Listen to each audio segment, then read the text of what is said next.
Your lips, your touch, your eyes are danger. I can't see the safer side. The dark, the depths, the endless abyss. I'm with you, I fall inside. The night, the night, I fall inside. The night.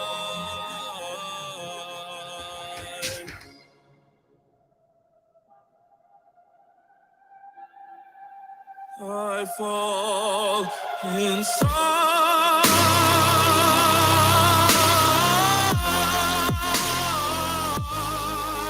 the night.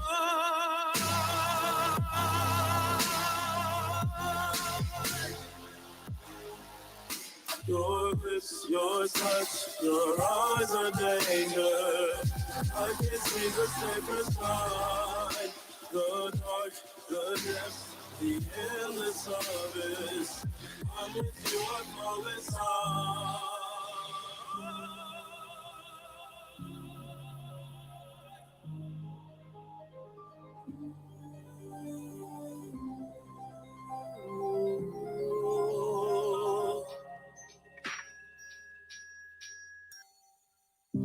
I feel like I'm falling within myself. You had me going through all this hell.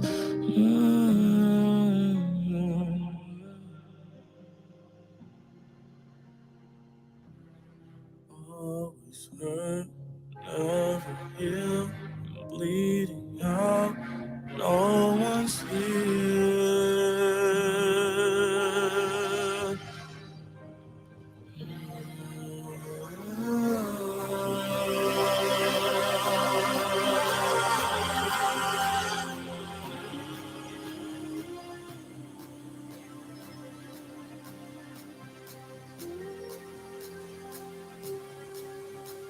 Your lips, your touch, your eyes are danger. I can't see the safer side. The dark, the depths, the endless abyss.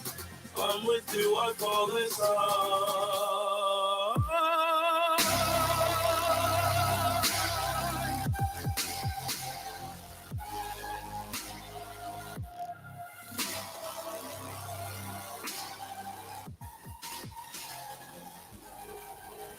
Your lips, your touch, your eyes are danger. I can't see the safer side. The dark, the depths, the endless abyss. I'm with you, I fall inside.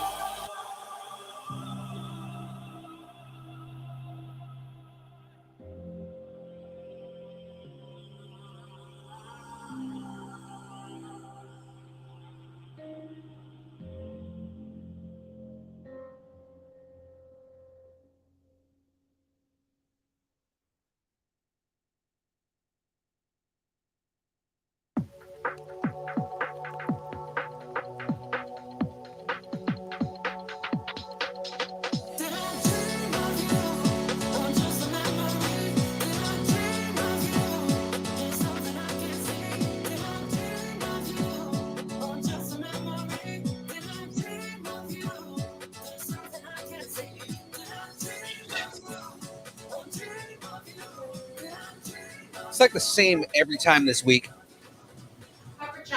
Every time we do this show, I just don't want to stop the music because it's so damn good. All right, let's do this.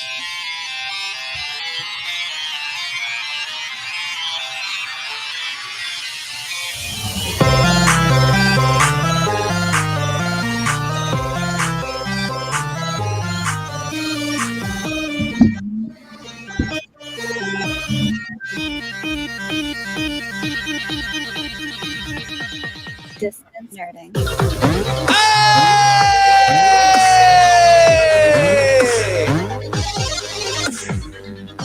Well, ladies and gentlemen, you are now watching Distance Nerding. Oh, yes, it is time. is your favorite time of the week. It's time for the build. Oh, yeah. And of course, That is the Husbeard Graveyard. Over to my right is one and only young Phil. it's the shoulder of young Phil. Sexy shoulder. And that is the beautiful, the wonderful Fours. And we're here to watch Phil build together.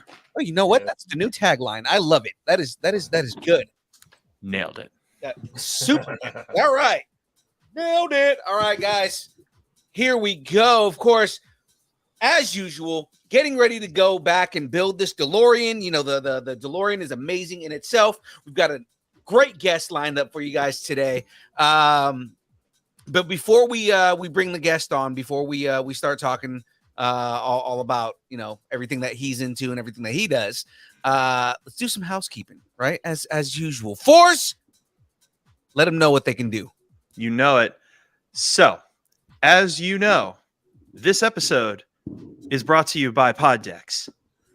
In fact, this whole episode, it's powered by Poddex. So, with that being said, Poddex are unique interview questions and episode starting prompts in the palm of your hand. So if you're a new podcaster or even existing broadcaster looking to grow your audience or get more engagement, you're going to want to check out poddex.com.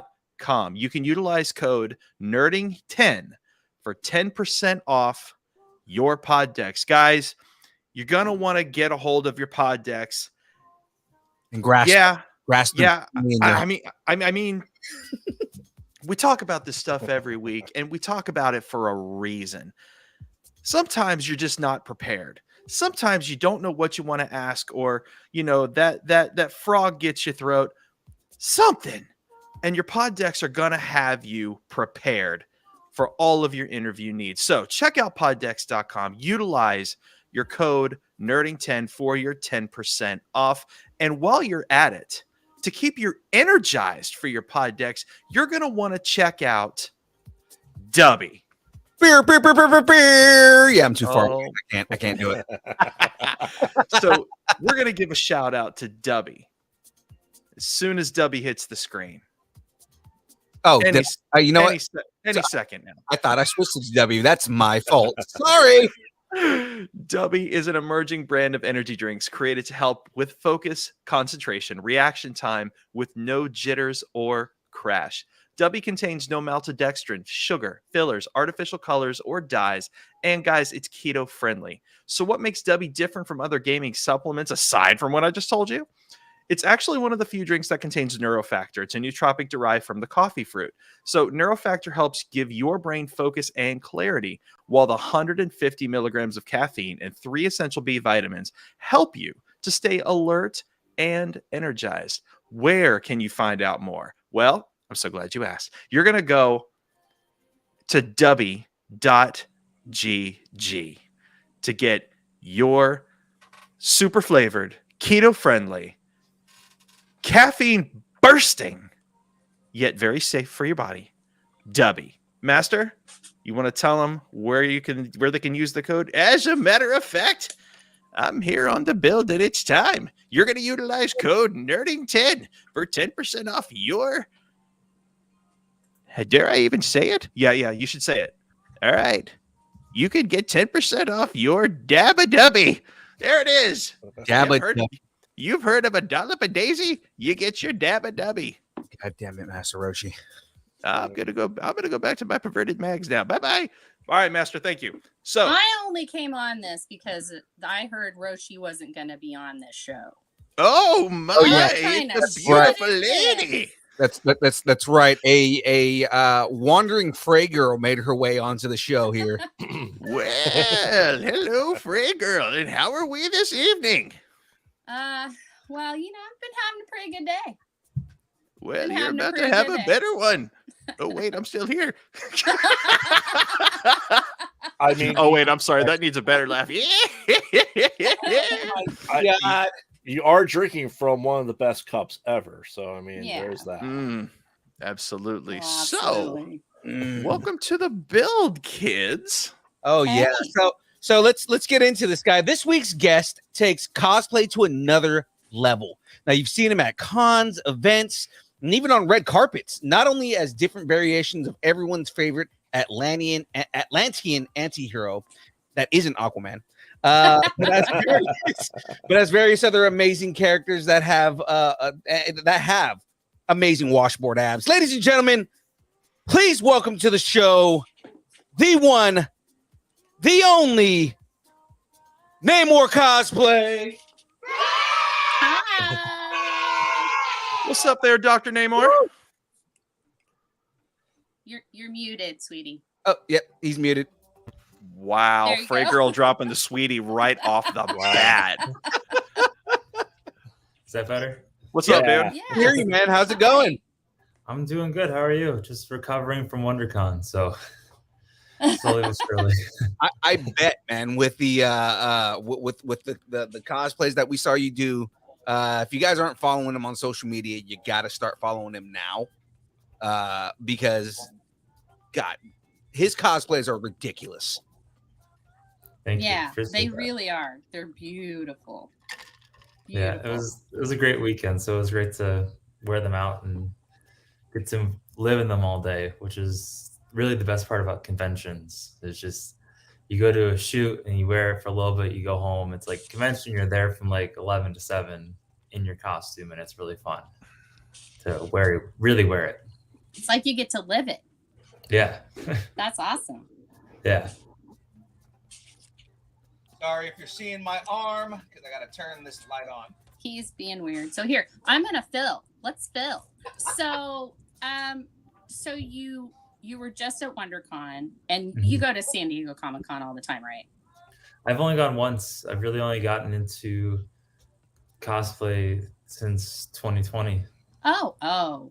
Well, I mean, Yeah. that's, some people decided to make bread. You decided, Yeah. hey, I'm going to be a cosplayer. We No, all it's- have, it's we it. all have our own path, right? I did like a little bit of cosplay like in 2016 and 2017, but it wasn't like something that was like, it was like a once a year thing for like LA Comic Con. But then I kind of stopped for a little bit. And then there was a point in the pandemic where I read everything on my list. I watched all the shows I wanted to watch. And I was like, oh, I'll get to this one day. And I watched everything and I was like, I need to do something creatively thinking. I was still working, which was nice, but I was like, I need to do something that creatively gets me going instead of just like mindlessly watching or reading other people's stuff. Like, what can I make that's interesting to keep me busy? Oh, that's awesome. I mean, So- hey, look, I cannot sew at all. I know I'm a woman. Yeah. I should just know how to sew automatically. I do not. I don't have the patience for it. I can't sew in a straight line. I get real frustrated. So anyone that can make their own stuff and make it as beautiful and accurate as you have, Thank you. I mean, I have all of the respect for you. Like Yeah. legit respect. I Hashtag just respect. bought a sewing machine and just kind of learned from there. So It's how you Well- gotta do it. I have a sewing machine and it laughs at me when I look at it. Oh my. Well, Um, before we get into that, we have a segment here on Distance Learning called Growing Up Geeky. What did you geek out on when you were a kid? You talk about the shows that you were watching. So, the biggest one I can think of is Pokemon. It was very huge growing up. I think I was born in '95, so it was very huge among my age group of kids to really watch all that stuff. So I was a big Pokemon fan growing up, and then the Teen Titans show was the original, not the crappy reboot with it was like childish. Are you talking Now- about Teen Titans Go? Teen Yeah, Titans not Go, Teen right? That Titans one Go. you didn't The yeah, quality that's not was- the Teen one. Titans Go is the one he doesn't like. Teen Titans is the one that he No, likes. no, he's Oh. my best friend now. You all can just screw off because he knows what's up. I mean, Yeah. Teen Holy Titans crap, Go I didn't even is say shit. anything. I know the Shit. original Teen Titans was the best one. Best one. This is how they apologize to me for There's saying no all the crap that they apologies say. here. I'm sorry. No, that was I'm still such a trying to figure out joke. what I I'm did just wrong. messing. I I'm just apologize messing. for nothing. Bill, you need to apologize every day to me and to Jackie. Oh God, Don't even she's think not about wrong. why She's you're not wrong at all. apologizing. She's not wrong. I mean, I need to Yeah. apologize just for life. Yeah, just Ooh, for I guess waking that up means in the I'm off the morning. hook. So sorry about that. Sorry. Oh, okay. I'm a little jazzed. I've had a really good day today, so Oh, and I'm just gonna ask you stuff randomly. So Go I don't for it. have the list. So So what inspired you to start cosplaying? You know, what kind of, is it something you watched? Or was it, you know, where'd you get the inspiration to start doing it? Well, it was actually like a Halloween thing. I wanted to do a cosplay, just or a costume for Halloween, and I really kind of liked it. And it just kind of spiraled out from there because I was like, I want to make more stuff. I want to wear more stuff, and it's always like um, the thinking of you can only do it once a year. Halloween, and you have all these ideas and all these characters you want to do. So that's where it kind of started. But then I kind of stopped doing it in 2018, and then didn't really do it for a little bit. And um, then I started 2020, obviously with the pandemic, and it's really just I like the idea of just like I love these characters and I have an obsessive personality, so it's really fun to picture myself as these characters and become the characters. And also the biggest thing is just the creative outlet is why I'm in too deep, honestly. It's really fun to as I say, like, is like you go from like, how am I gonna build this to I made that, is like it's really satisfying when you look at the picture and you're just like, this is gonna be really hard, or it's like this, and then when it's finally done, you're just like, I don't know how I did that, but it's like just the creative process of going through it that's really excites me about it. It's just because I make everything myself for the most part, so it's always that's really the reward of everything. It's just it keeps me occupied while also still making something. Because I mean, I'm not really. I do shoots and I enjoy them and I like making great content, but the real reason behind cosplay is making stuff from nothing. So, Gotcha. So what were you doing before you started cosplaying? Oh, all the normal stuff I still do now. It's just cosplay's kind of taken over. I work out a lot, as you can probably tell. I've mentioned the washboard abs at least twice since the beginning of the show. So I mean, like, yeah, when you're wearing that little, you got it. Yeah, I mean, we all here have washboard abs. You just can't see them, right? I have a washboard in it. My washboard abs are now beneath a 6-pack of beer. So I mean, like, we always said in college, like, the abs are hidden behind a waterfall of beer. That's good. Yeah. Like for me, I'm a former athlete and I'm a former Army Ranger, so I had abs at one point in my life. I have a dad bod now. I think that's what really matters, though. Yeah, I like to say, at least one point in your life, you could say you had it. You can show your kids one day, be like, yeah, it's possible. Look how badass I used to look. Yeah, look at me. So, Phil, you're saying you have the dad bod without the dad part. I'll just be one I of have those a dad bod with no kids. It's great. Exactly. Just be one of those like hot dads that all the, like the PTA moms are like, oh shoot, like, I don't know. I think that's only in the movies. Eventually. That's the goal eventually. I'll get abs again, maybe. I mean, that's why I have a beard. What I realized I forgot to do was make my W, so I'm actually gonna make that here. Is your ring light on there, Phil? Yeah, my ring light's on. What's up? Okay. It seems This darker. looks kind of dark. Yeah. Mine's flaking out, so I was either gonna be in the dark or really pasty white guy today. So. All right. So let's get into your career of cosplaying. So what was your first big breakout cosplay that you did that you can really remember as, hey, this is for me? I've done a couple in the past, but I think the big breakout one is really kind of when I started again, because it was more just leisurely. But then I think the first Namor I did was when I got Instagram. So that's kind of, I guess, the one that kind of got me into it, because I realized it was like I wanted to do, because it didn't start originally. My name wasn't that. After my first cosplay came out, it was a different one. But I made the first Namor cosplay was like my interpretation of his current black armor in the comics, and then I was like, I really want, he's my favorite character, and I wanted to do his Phoenix 5 next. And midway through making the Phoenix 5, I was like, I'm just gonna do all of them because I wanted to do the Invaders one, and I wanted to do X and X, and I still want to do more. I'm at 9 right now, so I would like to continue to do more. But so that's what the name kind of started. But I guess the biggest one would probably be the Phoenix 5, is where I kind of wanted to continue, because the first black armor, I was like, I just don't want to do this, the pandemic, etc. And then the Phoenix 5 was like the second one. I was like, okay, I think I still want to do this. And I kind of got more interested in taking better photos, and just kind of, I always like to say, I want the photos I take, I want them to reflect the work put into it. Because also I always think, like, one day when Instagram's not even a thing, I want to be able to have like a photo album one day, just take everything and print them out. It's like a coffee table book or something, just to put all my work in together, because it's fun. So it's like fun to make the photos and the costumes, and Right. hopefully get eternal. So. Ab jokes aside, dude, you're like, the photography is really good, man. If you troll his Instagram, just like, there's a lot of professional grade photos with like After Effects added on and things, and like they look very well done. They're very worthy of you being in LA for sure. Yeah, that's true. It's also the city too. There's a lot of great artists to work with, and really great photographers, and made great relationships with, and who are friends. They always eventually we make cool stuff together. It's like a nice relationship.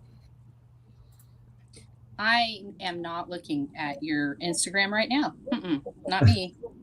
Nope, nor I. No, we all are. We're like, we're not looking at your cosplays. We're looking at so Cam has a question. Is what is a cosplay you're currently working on? For the first time in a while, nothing. I have a plan for what I want to do next that I'm not saying just yet. But right now I'm taking a little break, which will probably honestly last a week, if I'm being completely honest. I would say I'm gonna take a break, and then the next week I'm already drawing out plans, because it's just like I just can't sit still. I'm just like, what am I? Because right now, even today, I'm like, what am I? After work, I'm just like, what am I supposed to do with my day? Eventually, like, it's compulsive at this point. Relax. I don't know how to relax. I need to be building something, but I did just spend the past 3 months. I just finished Ronan the Accuser. Oh, dude, that Ronan is so badass. It's movie quality, dude. Like, I love Ronan the Accuser, man. Thank you. That was 3 months of straight work, so it was definitely worth it in the end. So I got the mannequin, and he's in the closet somewhere. I'm running out of space, but it's that was really worth it. It was a lot. It was crazy, but it's actually, ironically, I started with my second ever phone build ever was supposed to be Ronin back in 2018, back when I was still kind of casual about it, and then I gave up because it was a little hard, and I was my second over phone build, so it wasn't anything good. But I got so far as I wanted to try a cosplay challenge. I needed something to challenge me a little bit. All the stuff with the Namor, I did for 6 months straight, essentially, and I just needed a new character and a new challenge to keep me excited. And I was like, well, I got to do Ronan again, because I love the character, and it's a big build. It's huge. There's a lot of pieces, and the headpiece is the tiles. There's I lost count at 450 little tiles, and the front tiles is a step 170 on the front and 170 on the back. There's a lot of details that makes you wonder. It's do you really need that much detail? But it was a lot of fun though. That's awesome. With Ronan though, do you do the voice too? Yeah, I try to do a little deeper voice. I don't know how good it is, but I don't have Lee Pace's voice, but I try to make it a little deeper. So we all wish we had Lee Pace's voice every now and then. I've been just driving in the car sometimes with no music and just trying to practice, even though it's not that great. Just trying to say his lines and try to like really reach down deep. To try to Brother, get- you are not alone in that adventure. Yeah. I do If that there- with characters that I'm if- good with. If there were cameras and microphones in my car, I would be the internet's biggest laughingstock. Yeah. I Wait, I already am. That's right. Sorry, my bad. I Oh my completely God. turn off the radio on a regular basis, and we'll just do the Joker, right? Or I'll just do Bane, or I'll just do voices, and just it's like practice at that point, right? And just Yeah. practice. But like I just continue to do the voice because it's like it's always in the back of my mind. How do I do this better?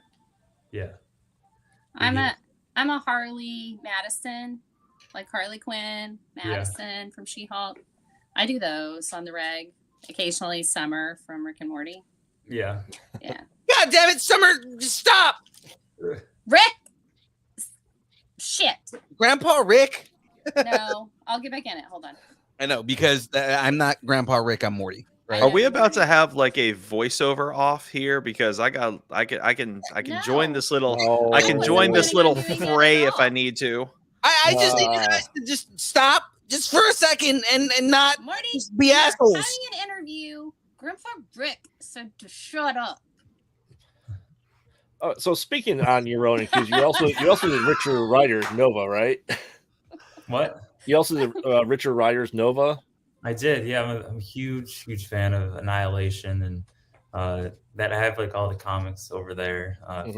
They got like huge thing comics behind me. Oh, They're all on the yay. bottom shelf. I got the single issues. So collected those when I was younger. But yeah, he's one of my favorites. So I built him last year.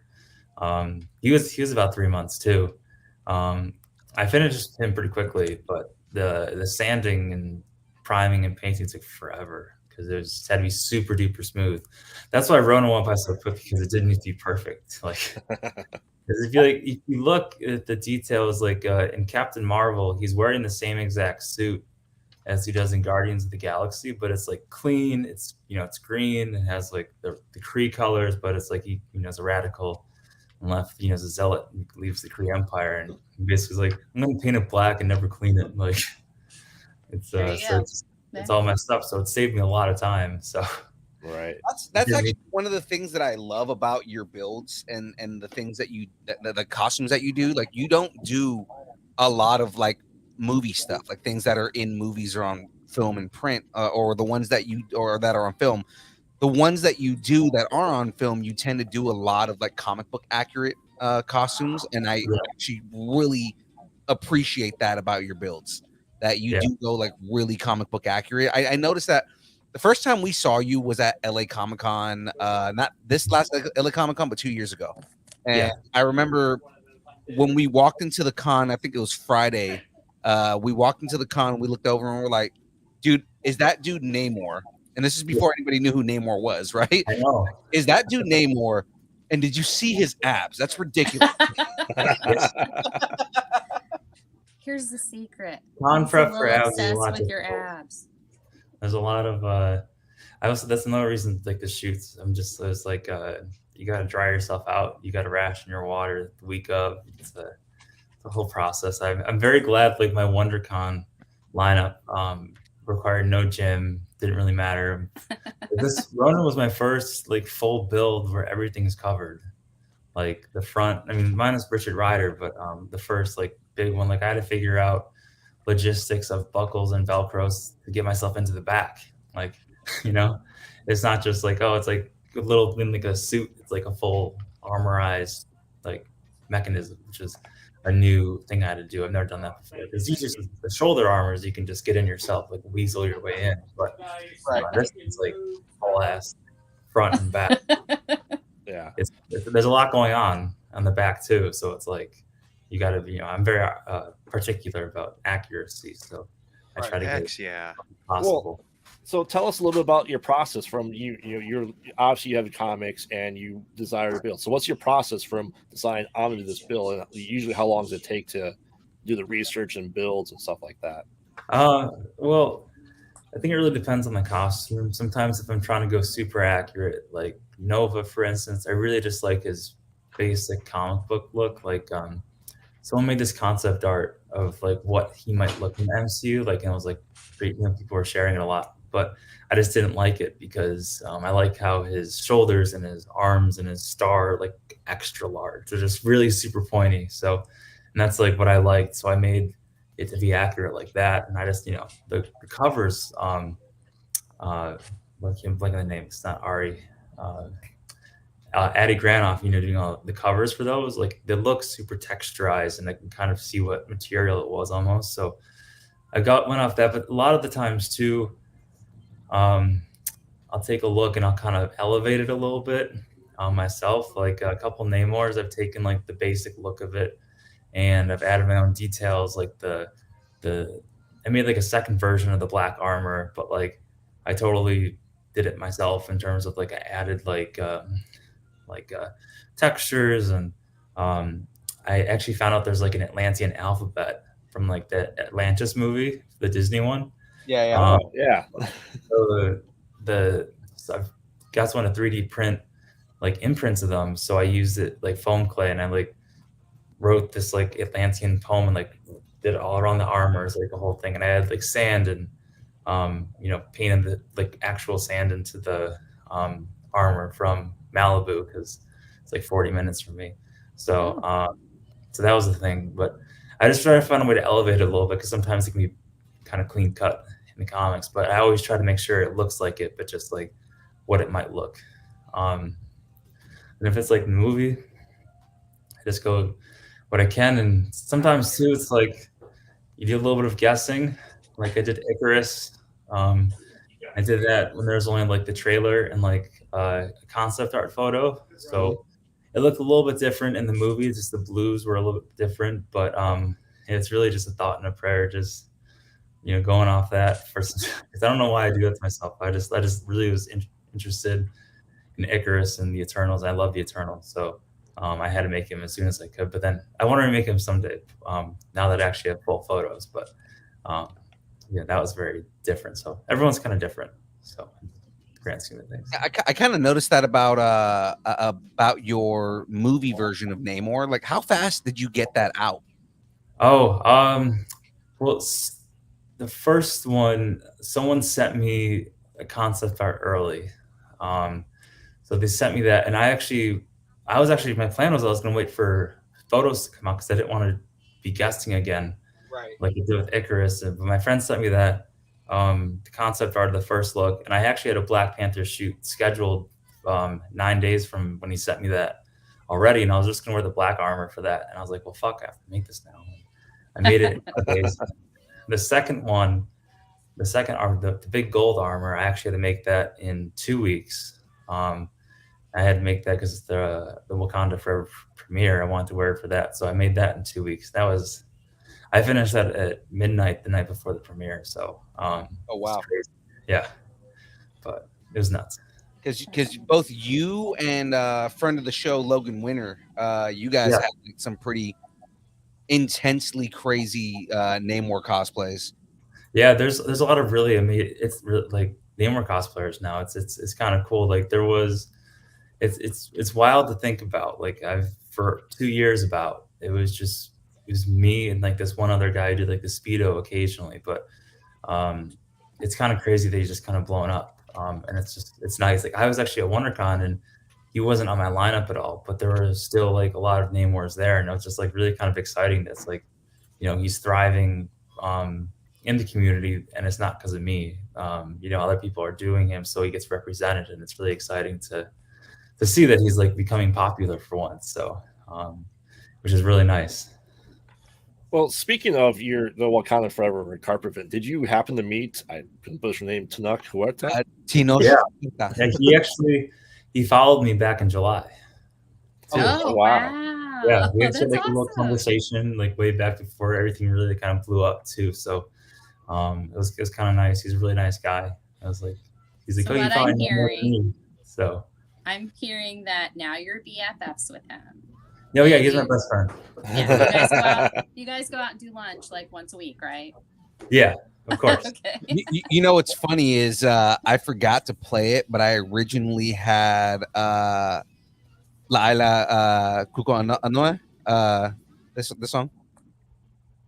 Oh, The What? song that's in Wakanda Forever. what's in Wakanda Forever, but it's Yeah. in Yucatan Mayan. Oh, I know that. Yeah, that's a good song. So, That's cool. so you met him. Did you see him when you're in your cosplay? And what was his reaction? And how much was he jealous of your abs? Let's ask that. The funny thing was, I was scrubbing through the live stream after, and I was like, there were some comments. I was like, who's that Namor with the F? Like in the live stream, like people were like in the comment section.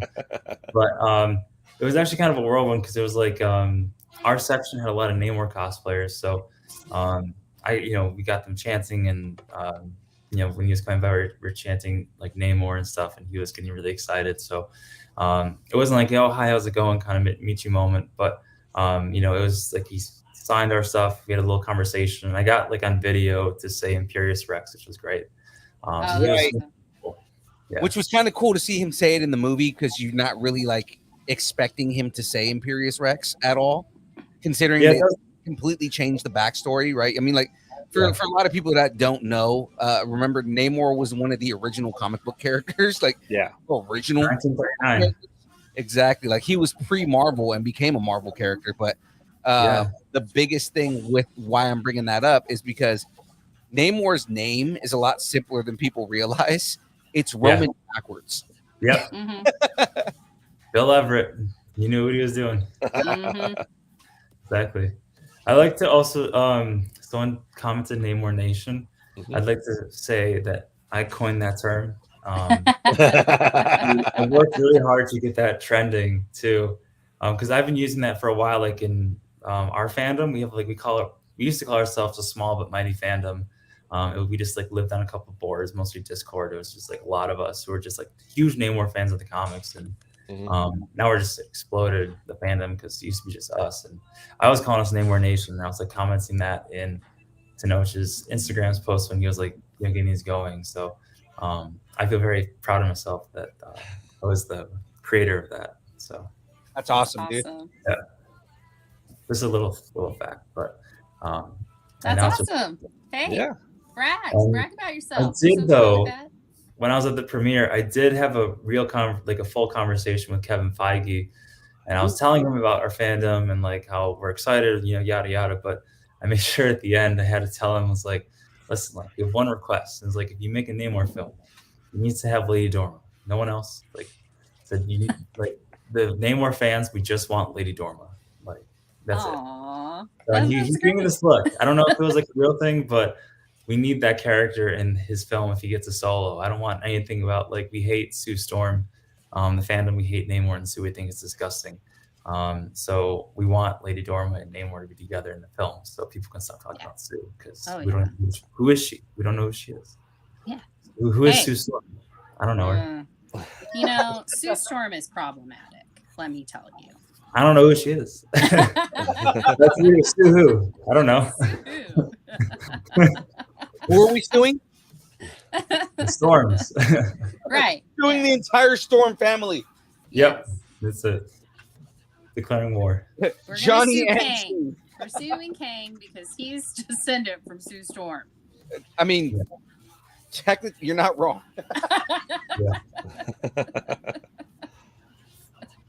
I think that's awesome. Namor is. I love Namor too. So yeah, you do amazing work. Thanks for keeping Namor alive.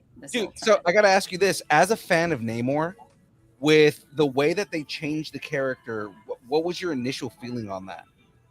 I feel like I'm very happy with how they portrayed him. I mean, we were actually like way before he even got casted when there was a rumor that the character just in general, not even like the actor wasn't even around yet, but just when there was rumors, like our fandom was kind of freaking out because he's not a Black Panther villain. And, it's like, feel like all the iconic rivalry between Black Panther and Namor, and like Namor fans was like, no. Which is more recent. That's the thing, is that like they're talking about the iconic, thing between that, but that was like I was expecting Doom to show up in this because if you Black Panther War, then like the whole war was that war between Atlantis and Wakanda was orchestrated by Doctor Doom to get into the necropolis, right? So it's like I was expecting that to happen, and then of course news came out that they cut that storyline from the movie because originally that was supposed to be in there.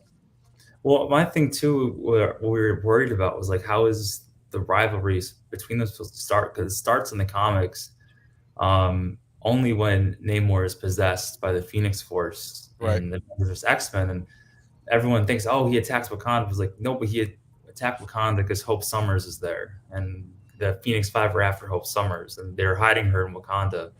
And Emma told Namor where to find Hope Summers, and it's just like, firstly, like, quick tangent: the Avengers did not need to deal with the Phoenix Force. That was just their first mistake. Let them do their thing, but they don't need the. But anyway, back to it. So we were to do. So we were just very happy with how he's portrayed. He was a king. He was an extremist, but in the best ways. And I just thought he was done really well. I mean, I think they nailed it. So I agree with that, just because I had a lot of high expectations for Namor. Yeah, and like my whole thing was like, there's so many ways that they can ruin this character. Now, me being from Hispanic descent, I was excited that I felt like it made sense to make him a Mayan character and everything like that. Everybody's big arguments, all the fanboy arguments were like, whoa, he's not from Atlantis. It's like, okay, well, easily you can just say, like, the way you write that into a story is your people call it Atlantis. It's Cotalocan in my civilization, right? Like, Atlantis could be what they called it. Now, him being Mayan and not being, a white Roman dude, I'm fine with that, right? Again, I always argue all the time that we need more representation. But it's like I felt like he captured the essence of the character. Yeah. You got that. Like, he's an anti-hero. He's not a hero. He's not a villain. He fights for whatever is. He fights for his kingdom. That's his whole shtick. Right. So. He's Doctor Doom, but less evil. Very much less evil. Yeah, he's a little bit more of a moral code. He has an ego, but he's not a total narcissist. Right. But Doctor Doom does what's best for his kingdom, but he's also an evil bastard. So it's like dictator. But I mean, I think the essence of Namor was great. Like, one of my favorite moments in the movie was like when he flies up to the window and is like staring at Ramonda, and he has like that look on his face. It's like, he's super pissed, but then he does like this little smirk, this very egotistical smirk. And I was just like, that's just totally what he would look like if he was pissed off in the comics. Just like he's pissed, but he has like a little smirk. He thinks he's still better than you. And I love that moment. It was so cool. Like they showed the fact that he has an unchecked ego, and that's kind of what you want with that character. We were just worried he was going to be like a one-off villain or just like very one-dimensional. Like, we think the worst interpretation of Namor ever is Jason Aaron's in his Avengers run, which is garbage. But it's horrible. He's very one-dimensional. He's a negative plot device, and we were just worried he was going to be like what Jason Aaron's writing him for. Thankfully, it's ending, I think, in a couple months. Thank God. But we were always like, is he in this latest Avengers book? No, great, we're good. He survived this issue because he's done more character butchering on the character than anyone. So big win in our book. And he said he was great. I mean, Tenocht's a great actor, and I just think he killed it. So yeah. And yeah, the smirks got me. The what? The smirks got me. Yeah. I was like, oh my God, look at this little asshole here. He's all smirky. He knows what he's doing. He's so Namor. And we thought it was gonna be nerfed too. We were afraid of that, but he was super OP. Oh yeah, he was. Which was perfect because he is. So Oh yeah. It was great. OP. Like, I love that they didn't introduce him as a Fantastic Four character. right? Oh, Because that's that's what a lot of people were expecting, is that he was going to come in as a Fantastic Four character, the whole Sue Storm thing and all that. He technically was introduced in the Marvel universe in comics as initially a villain with the Fantastic Four, but again, Yeah. you know, he grew to be so much more than just a side villain, and he predates Aquaman. Aquaman just got 2 years. bigger, faster. He kills it. He came first. I always say that. So He did. yeah, I mean, because I think my favorite I is didn't get that. Could you try again? Damn it! Yeah, he's better. Okay. But my favorite though is the Silver Age. That's my favorite era of Namor. Is like the Submariner 1968 run. I think it's just the best Namor writing ever, and I just love the characters around there. It's like obviously Lady Dorma's in it. Primarily it's his true love, and then I just think the villains are fantastic. I mean, you got Tiger Shark and Atuma, obviously, but you got Lyra, who I think is the worst villain ever. I think she is the most evilest, unredeemable person ever, and I hope that she gets in a film because she can't physically beat Namor, but she is emotionally destroyed him twice, and that's why I think Lyra is Namor's biggest villain, personally, because like Atuma and Tiger Shark they're badass, they got great designs, they fight him, but Lyra, like, she killed his wife on their wedding day and then killed his father before he knew he was even alive still, like back to back. She's a stone cold bitch, like he's just so fucking You gotta have one, especially with his ego. You gotta have somebody that's gonna go ego to ego with him, and she did. She was great. Yeah, she emotionally wrecked him to the point where he got amnesia. So yeah, I but hate when that happens. But it's been pretty cool too in terms of like cosplay. To have I've made some really great friends throughout the years. Since I started Instagram, really, and I did Namor for 6 months, from June until December, 6 months straight. Basically, I didn't do any other character, but I was doing all these dream cosplays, and it was Namor and Lady Dorma, and with Dark Matter cosplay, and then Namor versus Atuma and Namor versus Tiger Shark. Did it with Namora and Namorta, did a little cousin shoot. That's cool. And then also Black Panther as well, separately. But and then I have some more planned for this summer from doing Lyra with a friend too, so she's gonna finally be done. But so I it's pretty cool because I just they don't really know these characters. I asked my friends, here's 3 different Namor female characters, which one do you want to do? And she picked Dorma, and we did a whole shoot with that. And we're gonna try to do an underwater shoot this summer. Me and her trying to do that with Namor and Dorma, classic Silver Age look with the cape and the oversized crown. But me and her are gonna do it underwater, so it's gonna be pretty cool. Oh, that sounds dope. Yeah. We have Oh, okay. Wolfen about says, Yep. Hey Oh, guys, Wolfen about. That's Albie. Yeah. Yep. Albie here. Question for you all. Ryan Coogler can't do Namor solo film. Well, if Ryan Coogler can't do Namor solo film, who would you guys want to take the director mantle, and who can do our boy Namor's film justice? Oh God, that's actually a really hard question. I will say a while ago, way before the movies, this is a cliche answer, but I really like Zack Snyder for 300, that movie. Yeah, actually, that's a good choice. 300 is just one of my favorite films, and I just love the colors and the style, and I always thought that he would make Atlantis look really beautiful if he did it like that. So I guess that's my de facto answer. I don't really have a director in mind. I trust whoever. My only thing is just Lady Dorma. Other than that, I have no other requirements. So, but hopefully he gets a solo film once Universal sorts their shit out. So Right. Yeah. Absolutely.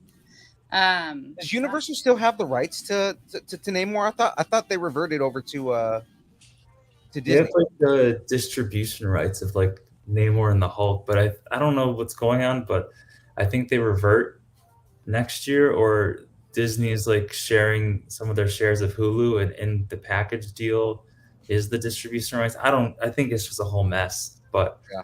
um, I would like the rights to revert back because they haven't done anything with it. So they've just been collecting dust. I mean, this is literally the first time we've seen Namor since Yeah. like ever, and Yeah. this is I mean, they've had the rights forever. Forever. Yeah. It's like they're nothing. They've made like there's not even like a shitty film, like early 2000s. Well, actually, no, that's a lie. There's a really horrible script out in the world you could probably read. It's terrible. It's not even correct. It was like they totally switched it up. That he was like, his father raised him, and he was a total asshole. And his name wasn't Namor too. He like went by a different name, and he went underwater eventually. And it's really terrible. I would not recommend reading it, but it's terrible. So they basically bastardized Aquaman and tried to fit Namor in it. Oh, that's awesome. Yeah, and the weirdest thing is like the craziest thing. They changed the names of some of the underwater characters. Like his grandfather Thakor had 2 R's instead of 1 R, and Krang had 2 G's instead of 1 G, and that's like, it's what at the end of the name. What's wrong with Krang with 1 G? Like, yeah, they just did it for no reason, basically. Yeah, but I do think personally, I think if they do a solo film, I think it should be Krang should be the first villain of it. I know everyone wants Atuma, but I think Atuma is great, and so is the actor. But he's a brutal force, and the fact that he's now kind of on the side of him instead of just like instead of being a barbarian king, I think the traitorous turn maybe, but he's a big physical threat. But I think Krang is much more of a tactical thinker kind of threat. Like he's very dangerous. He knows when to strike to get what he wants. So I think that's why Krang would be a great first villain. He sways the masses. He knows how to like talk the talk. So I think he'd be a great like mental kind of first villain. Like Atuma can be a great physical threat, but Krang I think really deserves to be the first villain, if I'm being honest. It would be a perfect setup too, because he's got Atuma on his side now, but if Krang enters the picture, he could really convince Atuma onto his side. And then I mean, I could absolutely see that. That's fantastic. It'll be interesting to see if they do to Atuma what they did with what's her name? Use your words, Phil. Black Panther's baby mama, man. What's her name? Nakia, right? If they do what they did with Nakia, because Nakia hasn't had her villain turn yet. She becomes Malice. So I mean, that's the whole thing. Is like like it's going to be interesting to see if they kind of like don't do a villain turn and they just make that character like essentially a powerful right hand to Namor instead, and you don't end up having a villain turn for Atuma. But it's the same thing with I don't remember the character in Black Panther's name, but the dude with the dish in his lip that we've seen in both movies so far. He's like Black Panther's Joker. Yeah. And we haven't seen his villain turn yet either. So I mean, like it's going to be interesting to see kind of what routes they go with on some of those characters. Also, too, I feel like Namora is more of a different. Like we always joke, like she's fucking crazy. She's a crazy bitch. Like she Namor said war. She said where. Like someone's like she's out here trying to snap Riri Williams' neck like mid-flight. Like she's she's crazy. So I mean, because in the comics she's more of an ally. She's pretty boring in the comics actually. So props to Cooper like Mavels that they really made the character interesting for once. So I think she might start because like when he yielded it, like she was not very happy about that. So I think that might start off something in terms of like leadership, maybe, and that's where I feel like Atuma might change it up, or maybe she will. But I feel like that yielding is where Krang will weed himself in. And be Atuma, my dad bought Beast, bro. Like that dude. Yeah. Him him and M'Baku, right, are like the dudes that are just like they're just massive monsters. And they don't have to be like, you know, super ripped up guys. Like they look like threats. They look like they're gonna beat the shit out of you. So like, I mean, that fight with Okoye, I think, is the best fight in the whole movie. yeah, Oh yeah. That was just raw. Atuma was so sick, dude. Like I was like he easily became one of my new favorite characters. He's so great. I think he honestly has the best costume in the whole MCU. Yes, It's just so detailed and so interesting and cool. It's like, and he's got the hammerhead headdress. Like, yes, he's so dope. There's So like cool. if you look on his stomach, there's like there's a shark bite. And the concept artist said it's like it's a shark that bit him when he was a kid. So he went back and killed it and wears the headdress of the skull of it. Oh, that's sick. Oh, that's cool. I love when they put like these extra backstories that you don't see, like they're there. I think it's so cool. Like that's the most interesting thing ever. Instead of because he has like the giant headpiece already with like the skull. Because in the comics too, the skull that he wears on his head is the sea dragon of his people that died during the Black Tide massacre. So that's where that story comes from. So I kind of like how they had a little bit of a backstory for this one as well. So it wasn't just random. I saw this earlier. Cam Smith asked, how long does it take you to put on the paint for Colossus? Oh, Colossus. That was the funny thing was they said it's be about 3 to 4 hours, but ended up being close to 5. The lines just took forever. So because all these little lines and they got to be perfect, as close to perfect as possible. And it's like one line of like black and then one line of white, and you kind of blend it a little bit. So it took a little while because we did like full everything. Like there was like maybe like the boots, like the knee down, we didn't do, but like everything else, like the front and we did full front and back because it's like a romper almost. The top is so we can still kind of see. I don't want to be like moving and then like there's like the middle sections just still regular skin. So it's like the whole thing was steel. So it took a long time, but it was really fun. So I totally do it again. I'd also probably maybe buy a suit for the rest of the body, but it was still a really good time to do the full thing because a lot of people thought it was a suit and they touched me and they're like, whoa, that's real. So fess up, it was because you're ticklish and they had to start over several times, right? No, oh, okay. I was up at like 6 a.m. though. It was crazy. So it was a good morning. It was fine. I just got to the con. We finished at like 11. So it was a long morning. We didn't really start till like 6:30 though, but it was still worth it though. Cool. Doing a new character. That's kind of like where I'm at right now. I'm kind of using this year to explore some new characters. Like Ronan was my first one, obviously, and Colossus. I really want to do another body paint costume. So I want to do a couple more builds that I'm really excited about this year. So because I feel like I feel very accomplished with what I've done with Namor in terms of just like all these things I've done with like Dorma and Atuma, Tiger Shark, etc. Like all these things I've wanted to. I'm at 9 cosplays for him, and I still have plans for more. I have at least 3 actually I want to do this year. But I feel like I'm going to be taking those more as commissions.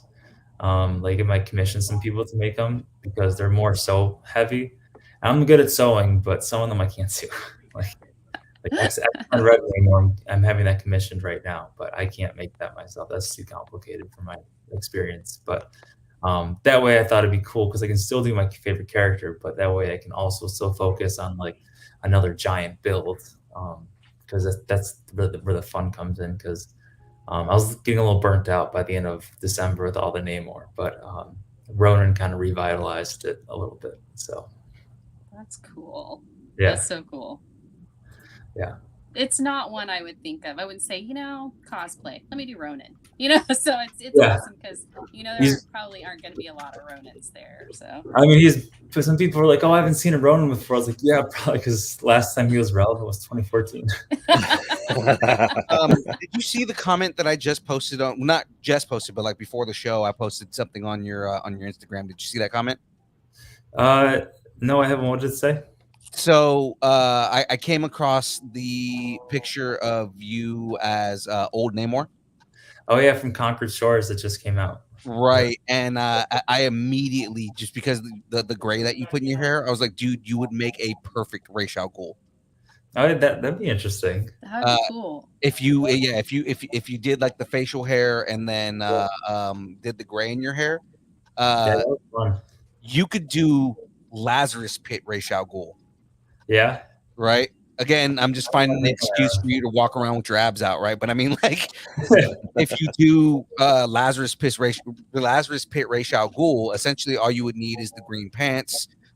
You could do the cloak, but you don't necessarily need it. You'd be essentially shirtless, and then the sword. So it's like, yeah, because like if you do him fresh out of the Lazarus Pit, like he's super jacked and ready to kill anybody that gets in his way. So it's like, yeah, and dripping. And the old part's always fun too. Yeah, the old part was good.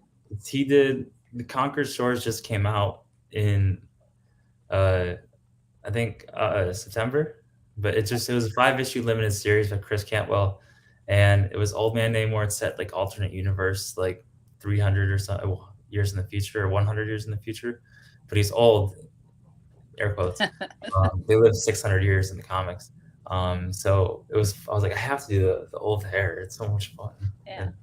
And, did a quick one, but that's actually, I will say one thing about the Namor in Wakanda Forever that I didn't like was that he was the only one who lives long, because in the comics they all live super long lives. So it kind of becomes a problem if you bring in like love, like Dorma. But that's a whole different. But yeah, that Ra's al Ghul will be pretty interesting.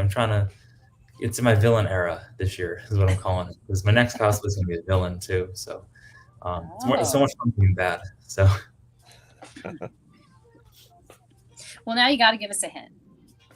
yeah. Oh, I can't give it. This is Ronan's moment. I'm not stepping on his moment. So all right. Yeah, he's getting my attention right now. But I had a lot of fun with him because I was posting the progress on my Instagram story. Just where I was at, because my one friend did it, does it with all her cosplays, and I always love watching them because I think it's just really cool watching people's creativity and their process. I think it's just, we're a very creative bunch of cosplayers, so it's always cool to see how people do it. It's just, cool to see the process. So I did it with Ronan because he's old character, so there's no secret activity behind it. It's like, or I'm not the first person to do this X Namor suit from the comics, so I don't want to be the first one to do it, so I don't say it, or just in general. So I just did Ronan and posted it. So I'm gonna do the same with this guy too. So sweet. He's silent for now, but we'll never tell. No. We don't know, so we can't tell. But yeah, we'll never know.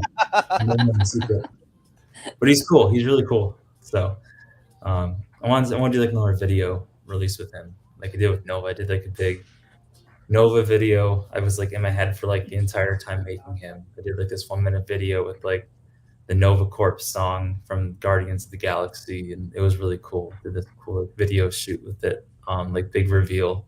So that went over really well. Like those videos hit like 1 million plays on Instagram. It was actually insane because people thought I was actually the Marvel universe. I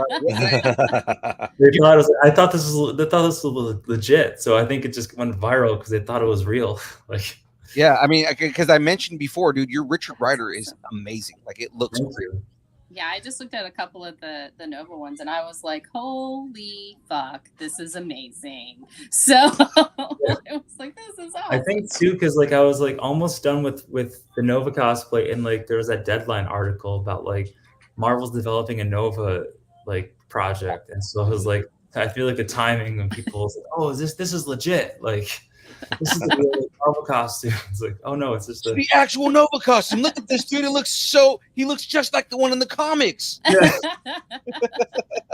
No, they would overcomplicate it and make lines and crazy shit everywhere. So, but Simplicity and pointy is what Nova should be. Simple and pointy is what I want. So There you go. Simple and pointy. I like that. exactly, it's got to be oversized star on the face, like Mhm. the whole thing. I mean, that's going to be the end thing. Nova's going to come. That's going to be the new trend. Everybody's going to have the huge star on their forehead. Absolutely. I'm down for that. Because there's also this like comic cover. I think it's issue 26 or 24 from the 2008 run, and it's like all these corpsemen, the Nova corpsemen, like flying together. And I was like, well, once Nova gets big and people do them, I want to like bring them all together and do some like giant edit of like all the corpsemen flying together. That'd be pretty sick. That would be neat. That would be so cool. I'm kind of interested in, like, as far as that goes, like, what's going to happen with the Nova Corps, considering that they've killed like everybody on Xandar. Nova Prime. Like Xandar's destroyed, right? So it's kind of I feel Well, like the way, however way they bring in Nova, because they're going to do Nova. However way they do Richard Rider, it's going to be different from the comics, just because so much has changed. Well, firstly, it'd be the only change would probably be the villain, because in Annihilation prologue, Annihilus wipes out Xandar, and Richard Rider is the only survivor. So I guess you can kind of do the same thing with Thanos, because I don't see an Annihilation happening anytime soon. They barely scratched the Kree, let alone the rest of all the parties involved with Annihilation. So Right. Exactly. Which is my big thing with the tangent real quick, is the multiverse saga with Marvel. I kind of wish there was like cosmic saga, because I feel like I love the cosmic realm of Marvel. It's one of my favorites. So I wish they kind of would explore it more, because like, when are we going to get Annihilation, or like that whole run, basically the Annihilation all the way to Thanos Imperative, like that section of Marvel Cosmic is just, it's gold. You got like, we need the Shi'ar at this point, and that's an argument that happens on this show all the time. Is, when am I going to get the Shi'ar? Yeah, Shi'ar is like the third one. You got to have them. The Shi'ar, the Phalanx. I mean, the Skrulls, the Skrull homeworld, like, and the Brood. Where's the Brood? Or to be even Brood eventually. We'll get Kree. The Kree to a more bigger extent than a couple. I agree with you. I love the Kree. I've always loved the Kree. Me too. And they didn't have as much, Agents of S.H.I.E.L.D. tried, but they did not have the budget that MCU does. And we need a really cool Kree movie. Hopefully they'll get more in Marvels. I will say I do enjoy being Kree, because I love being blue for Ronin. It's fun. So I want to learn how to do that. That's actually, if we were talking about current cosplays, that's my current goal. If I said post WonderCon, I want to learn to do my own Ronin makeup. So we did this stuff at WonderCon. She was walking me through it, her process. So hopefully I can buy some stuff and practice on myself. That way I don't have to pay a makeup artist every time I want to shoot him. So save myself a little bit of money, firstly. You should record that too, like when you're doing that, and put that on. That would be amazing. Yeah. I have like a makeup process time lapse and probably post next week. So it's pretty cool. That's awesome. The whole thing. It's like it's all blue, obviously, but then it's like the black war paint. It's like texturized and more dimensional. Mm-hmm. So we use this thing called third degree. It's like used for like burns and some zombie makeup, but we mixed it with some black, obviously, and put that on. It works perfectly. Like, it looks exactly. That's awesome. Which is really cool. People thought I was like Lee Pace in like the original photo I posted last week. Because like I just like how my head was turning, kind of looked like the official poster. You totally you captured Lee Pace being your own, and in that picture, I just saw it. I was like, oh my gosh, this is awesome. Yeah, that's you. It's like, that's me. Dude. Yeah, you knocked it out of the park on that. It's chef's kiss. Yeah, I'm wearing all the time now. So you're just gonna go to the grocery store. You'll be like, "Hey, hi," with your hammer. Hi, Ronan. Oh, how's it going? I did actually go to after my shoot 2 weeks ago with Ronan. I didn't want to cook, so I stopped and picked up some takeout. And I was gonna have it delivered, but it was too late. So I I walked in with like my hood up, like this hoodie. I was like, they're like, oh, it's LA, you know, people. They didn't even like. I was disappointed. They're like, oh, here you go, sir. I was like, damn it, I want them to say something. Like, but that's awesome. I have to pick up some baby oil at Walgreens after WonderCon for the makeup, and which is across the street from our hotel, which was nice. But I walked in, the cashier was like really concerned. So I also had my hood up. Said, you should have just walked in there and said, "I will cleanse this CVS." The funny thing was, I really wanted to do it, but I wasn't in the mood. But there was these like, you ever been to like an event and there's like Christian crazy nuts are there? Like, yes, all the fucking time. They're like outside the gates, and I really just wanted to go up to them and just say that last line from like the final scene where she's like, I renounce your poultry god. Like, dude, that whole line as in the makeup, I thought just freaked them out. But I was like, I don't care. It's always them and the Hare Krishnas. They're like screaming at everybody about how everybody's gonna go to hell for liking. You hate yourself, so you dress up as other people, and it's like you're all hating. Like they you all worship false gods, but there's only one God. Okay, yeah, stop. There was this one lady who was like tossing her whole body into. She's like, "I'm the preacher with the God." It was like the Kingsman church scene kind of lady. She was like throwing her whole body into her, yelling. I was like, "It's Sunday. Why aren't you at church? Like, if you really care, why are you here? Go to church." Like, there you go. Do you know that the devil that the devil is screaming at me through you right now? Just yeah.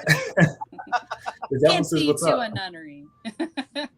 There's actually like a video of like these like girls dressed as witches. They were like did like a twerking video in front of them. They're like right by like the gate, and these girls grabbed the gate and they just like dropped down. It was pretty funny. Oh, that's awesome. Yeah. People. Yeah. What it was a great assholes. con though. I was very happy with it. Just Yeah. living and learning all day. My head was fine until about 4 p.m., which I lasted longer than I thought it would because I can only move up and down. I can't go side to side. So you gotta suffer for art. Gotta suffer. Yeah, you gotta suffer. I suffer a lot as Deadpool because I don't know if you remember my costume, dude, but that thing gets fucking hot, right? Yeah, onesie the entire time, right? So it's like I'm basically dehydrating myself for the fact that everybody wants to take a picture with Deadpool. So it's like, oh yeah, it's like no cosplayer is comfortable. No. Like, how is it in there? I'm dying. It's not going very well. It was actually really breezy, so that was kind of nice. But there was like one point for like the Marvel meetup, it was like getting really hot because it was like in the sun, and I was like, I'm in all black and wearing like cotton, so I'm like not doing too hot. I'm like, I gotta get out of here.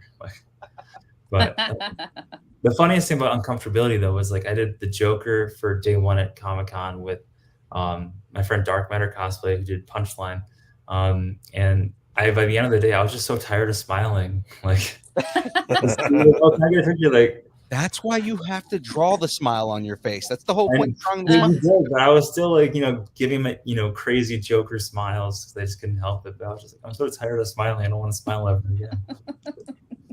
You're like frowning for a week after that. That's actually what I like about Heath Ledger's Joker is that you can frown and not make a look at all, and you still have a deranged smile on your face.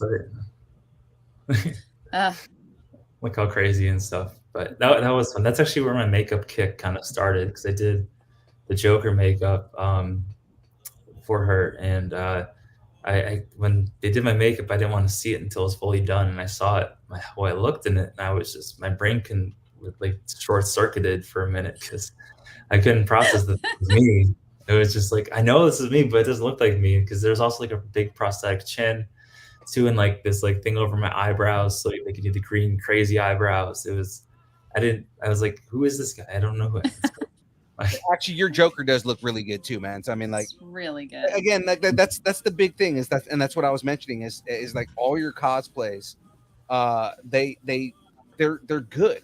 They're really good. Not just good, but they're like film quality good. You know what I mean? Yeah. The attention to detail. It's fun. Amazing. I like to. It's a hobby I'm into deep in. So Oh, we all have our expensive hobbies. You just Yeah. put yours on display a little bit more than we do.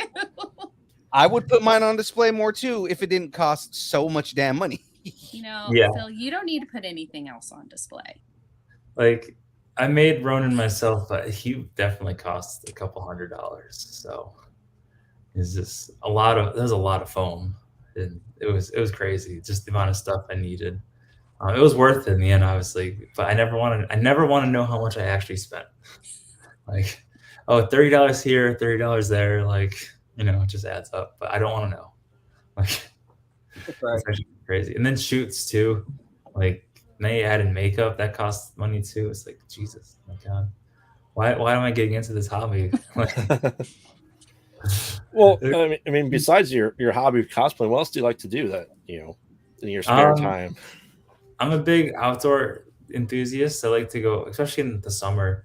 I like to go camping and go hiking. I snowboard as well. I'm in like my third year there. That was another pandemic hobby I picked up. So that's always fun. But like in the summers, I just like to go camping. Go like LA is close or somewhat close to a lot of national parks. So I always try to hit up a lot. I think I've hit like 11 so far, which is I'm trying to get a lot in because it's fun to go outside and just be detached from technology and life itself. So it's always fun to do that.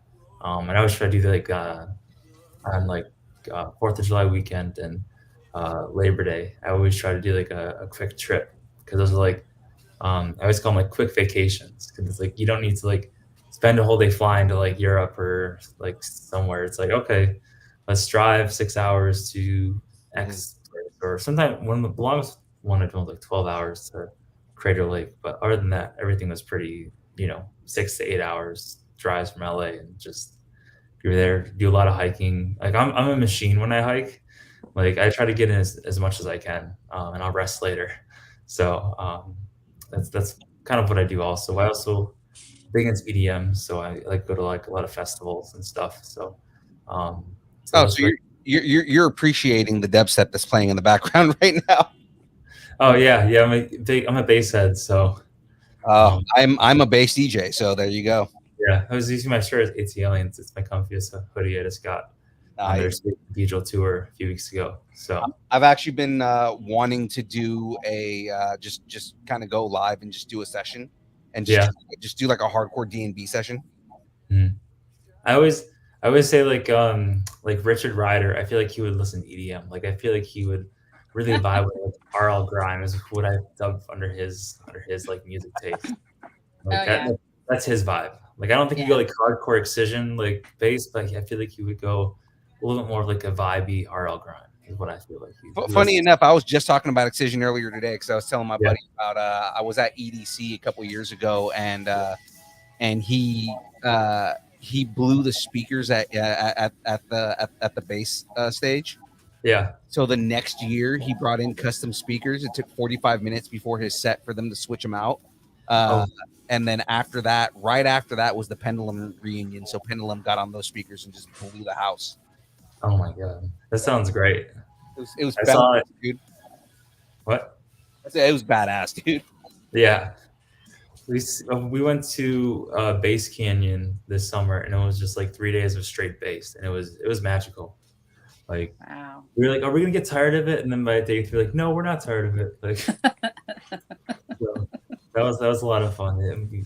I actually it's beautiful as it the Gorge Amphitheater is stunning.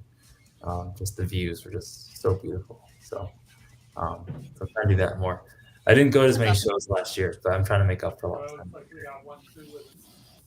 Well, now you're taking a break, so you can, right? You said you're taking a little break? Huh? Did you say you were taking a little? Yeah. Did you say you were taking a little break? Oh, me? Yeah. Oh, I'm taking like a week break. Oh, a week break. Okay. All right. Yeah, I do have like over here. I got the hammer though. Oh, that is awesome. It's huge. It's normal size, but there's that. The power stone lights up the remotes in my closet. Oh, that's really neat. There's that. It's like the hammer. All these lines are like carved in myself. It's like a weird, like, I don't know what the design is, but that's that. It's all out of foam. This is wood, and then this is Warbler. So. Oh, okay, that's awesome. I'm running out of space. But normally with like the Namor armors or shoulders, so you can just prop them up somewhere. But like Ronan's a full thing. So, and I actually I sold my half mannequin to my friend so I could buy a full mannequin because I need the extra length for Ronan. And now I'm just like, what the fuck am I supposed to do with this?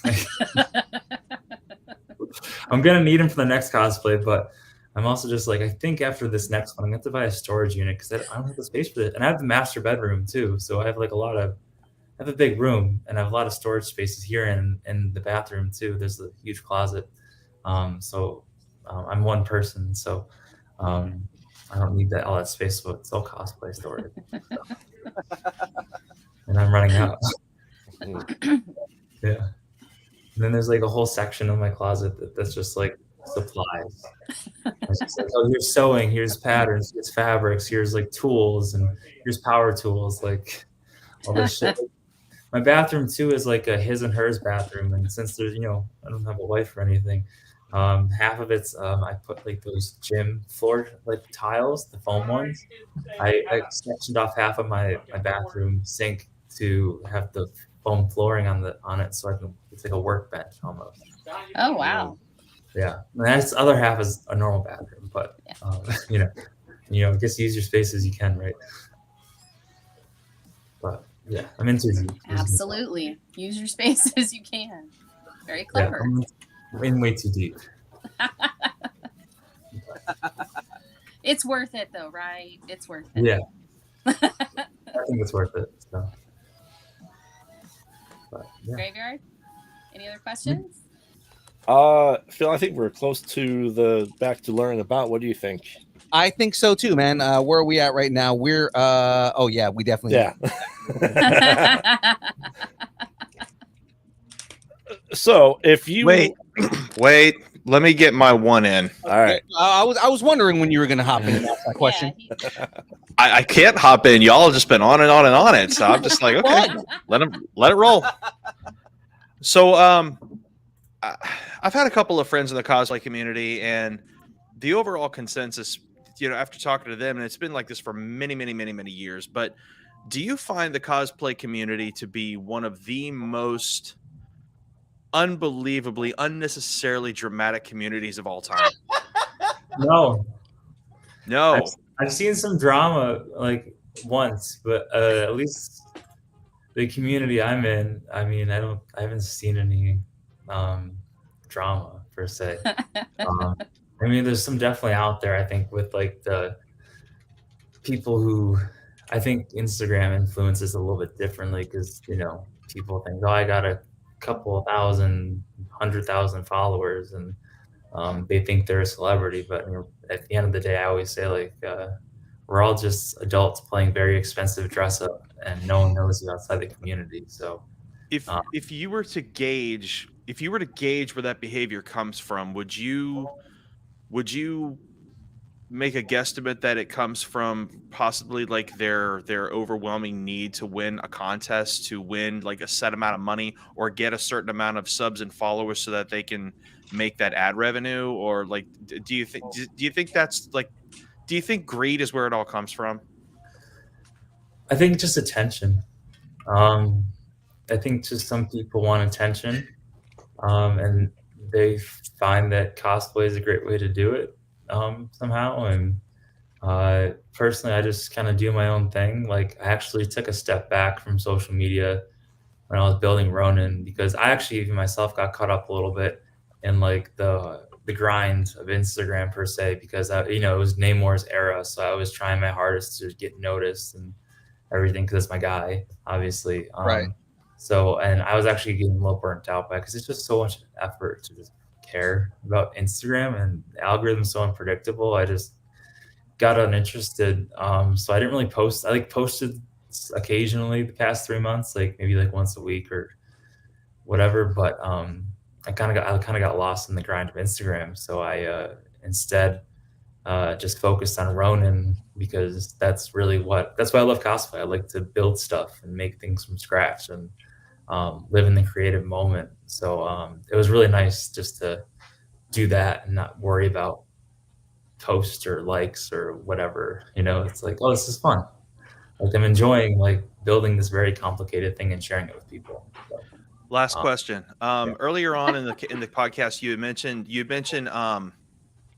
drying out, not going without hydration and whatnot. Do you also utilize intermittent fasting or extended fasts?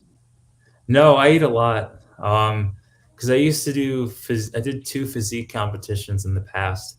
So I just kind of use a loose technique for that, for shoots and stuff to get the most bang for your buck in terms of the abs, and like a pre-workout before the shoot and eating rice cakes. But I just eat a lot. You just increase your cardio. Like right now I've been trying to put on some more size for Colossus, which ended up doing really well. Really put on some size for him because he's a giant dude. Yeah. That's impossible to do. Even if you're on steroids, you can never reach what Colossus looks like because he's just unnaturally giant in the comics. But yeah, you gotta like, John Byrne is drawing him. You gotta be like a super cut version of Big Show to pull that off. You gotta be like Mr. Universe, like bodybuilder to. You said supercut. You just said supercut version of Big Show. So we're talking about Braun Strowman. I mean, could you imagine the Big Show having 4% body fat?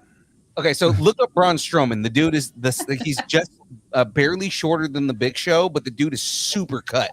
He's a former Olympic bodybuilder, and the dude is huge. And he's like, especially now recently, he used to be kind of like massive, but he's been getting super cut. So when you see him now, he just looks massively built. Yeah. Chiseled. The word is chiseled. No, the dude looks like maintain it because you get so tired of it eventually. It's like, yeah, I have a shoot next week, so I gotta keep on it. Like, yeah. So I'm like enjoying not worrying about being cut right now. So, and that's what's crazy, dude. It's like the healthiest looking people are some of the most unhealthiest people. Yeah. It's honestly abs are. That's how it works out. So don't tell Phil the abs are overrated. They are crying. Girls don't feel about abs as much as you think they do. It's like they like a good personality. Abs are kind of overrated, but I mean, like I just keep making the jokes because they're easy to make. No, of course, you got to. It's low hanging fruit. That's all it is. Yeah. That's what she said. Yeah. That is what she said. The thing too for myself is I always just try to do abs. I try to make them look good, but I'm not trying to like do crazy like thirst traps or anything because Namor, he's in a Speedo. I'm trying to be articulate as the comics. I'm not trying to make it look like super thirsty or super sexy. Like that's not my style. I'm very much I'm an artistic kind of vision kind of guy. And if he's wearing a Speedo, then he's wearing a Speedo, but I'm not going to be like, look at my body. Like I'm to be, my favorite photo I've ever taken is like on my pin page is like, I'm actually started at Lake Ontario at my cottage, back home in Buffalo. And, I'm like I used to be a swimmer actually. Bro, you okay? Yeah. I just dropped my hammer. He dropped the hammer. Did you put the hammer down? Yeah. But I used to be a swimmer, so I did like a butterfly motion in the lake, and they got it on a picture of it. And like that's just really exciting. That's probably my favorite photo. I was looking at that one like a few minutes ago. That is amazing. And butterfly, perfect for that. You couldn't have done the breaststroke in that. You would have looked like you were treading water. It'd be like, Namor's treading water. If you go way back, there's like I was doing a freestyle one too, and there's this massive like water arch. Like it's not edited in. It's like that's like the legitimate water. Oh, that's awesome. Yeah, you have to do a butterfly just because it just shows off your wings. So you just it makes you look bigger. Like if you're mid stroke doing the butterfly, you just look bigger. There's a force going into the stroke. It's pretty cool. My sister was a swimmer, so that's how I know about this stuff. I was That's a what- swimmer. I used to be a As swimmer. was I. So I was a long distance swimmer. I did the Oh, 500. wow. So Oh, that sucks. I got like under 5 minutes. So that's like my claim to fame. That's amazing. Dang, That's bro. great. Good job. Yeah. So that was, I'm a very like sporty, athletic family is where I come from. So that's where everything kind of stems initially. Awesome. I'm Okay, comfortable. so that's James. He says he's healthy as fuck. We So- appreciate you answering the questions, brother. Oh, yeah. yeah. That was amazing. Thanks for coming on and hanging out with us. Yeah. And everything. Let's get into these wrap-up questions real quick Okay. before we jump into doing at least 30 minutes of the bracket. So I got to ask you this, man. And this is like, you're rest day, you're not worried about what you're eating or anything like that. Favorite kind of taco? Go. Oh, I mean, I love Mexican in general. So I guess chicken is always a go-to. I do like a good chicken enchilada. That's always a favorite. Nice. Love me some chicken enchilada. Yeah. Some chicken and cheese. Yeah. What's some advice that you would give to somebody that's trying to get into to like this whole thing, like to the industry in general? Well, I think for cosplay in general, just always challenge yourself. I've always tried to learn a new skill or a trick every time I make a new cosplay. Like whether it's like foam build or a foam technique, or even just a small thing, like or buy a sewing machine and just learn yourself and draw. Or LEDs. I didn't know I had LEDs, but I did it for Nova. I learned how to do that. So it's just always challenge yourself. And like Ronin too. I mean, that's a humongous build. I never made anything that big before. So it's just always, you can become, do what you want, obviously.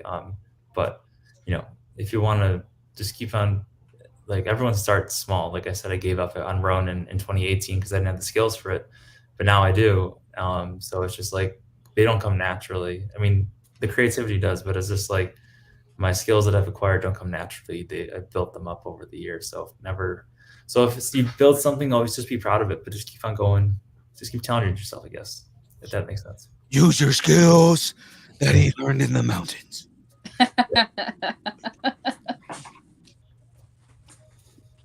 James wanted to know what your favorite taco spot was, like where you like to go to get your Mexican food. There's this place called Melodies. It's a little bit farther away from me right now, but it's like in Reseda. It's in the Valley of LA, but they have really great enchiladas there. Oh, you're just giving us an excuse to go to Reseda so that way we can go see Rob Paulson, because Rob Paulson lives in Reseda. So yeah, are you guys in LA too? No, we're in Sacramento, but we go down for LA Comic Con and we'll do cons in the Valley every now and then. So I mean, like, it's not like James is asking specifically because he's like, next time we're down in that area, let's make sure we go. Yeah. He wants to eat Mexican food. That's what it's all about for James. I mean, I'm with you there too. So there you go. Yeah. And he also asked, whose cosplay inspires you?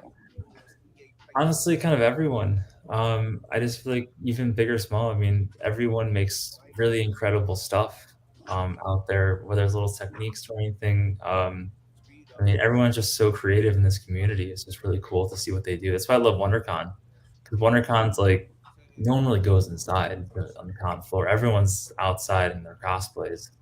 Like, that's what's so fun about it. I did see like this guy who did Galactus at WonderCon on stilts. It was really, really cool. Oh, nice. Big fan of that. That was awesome.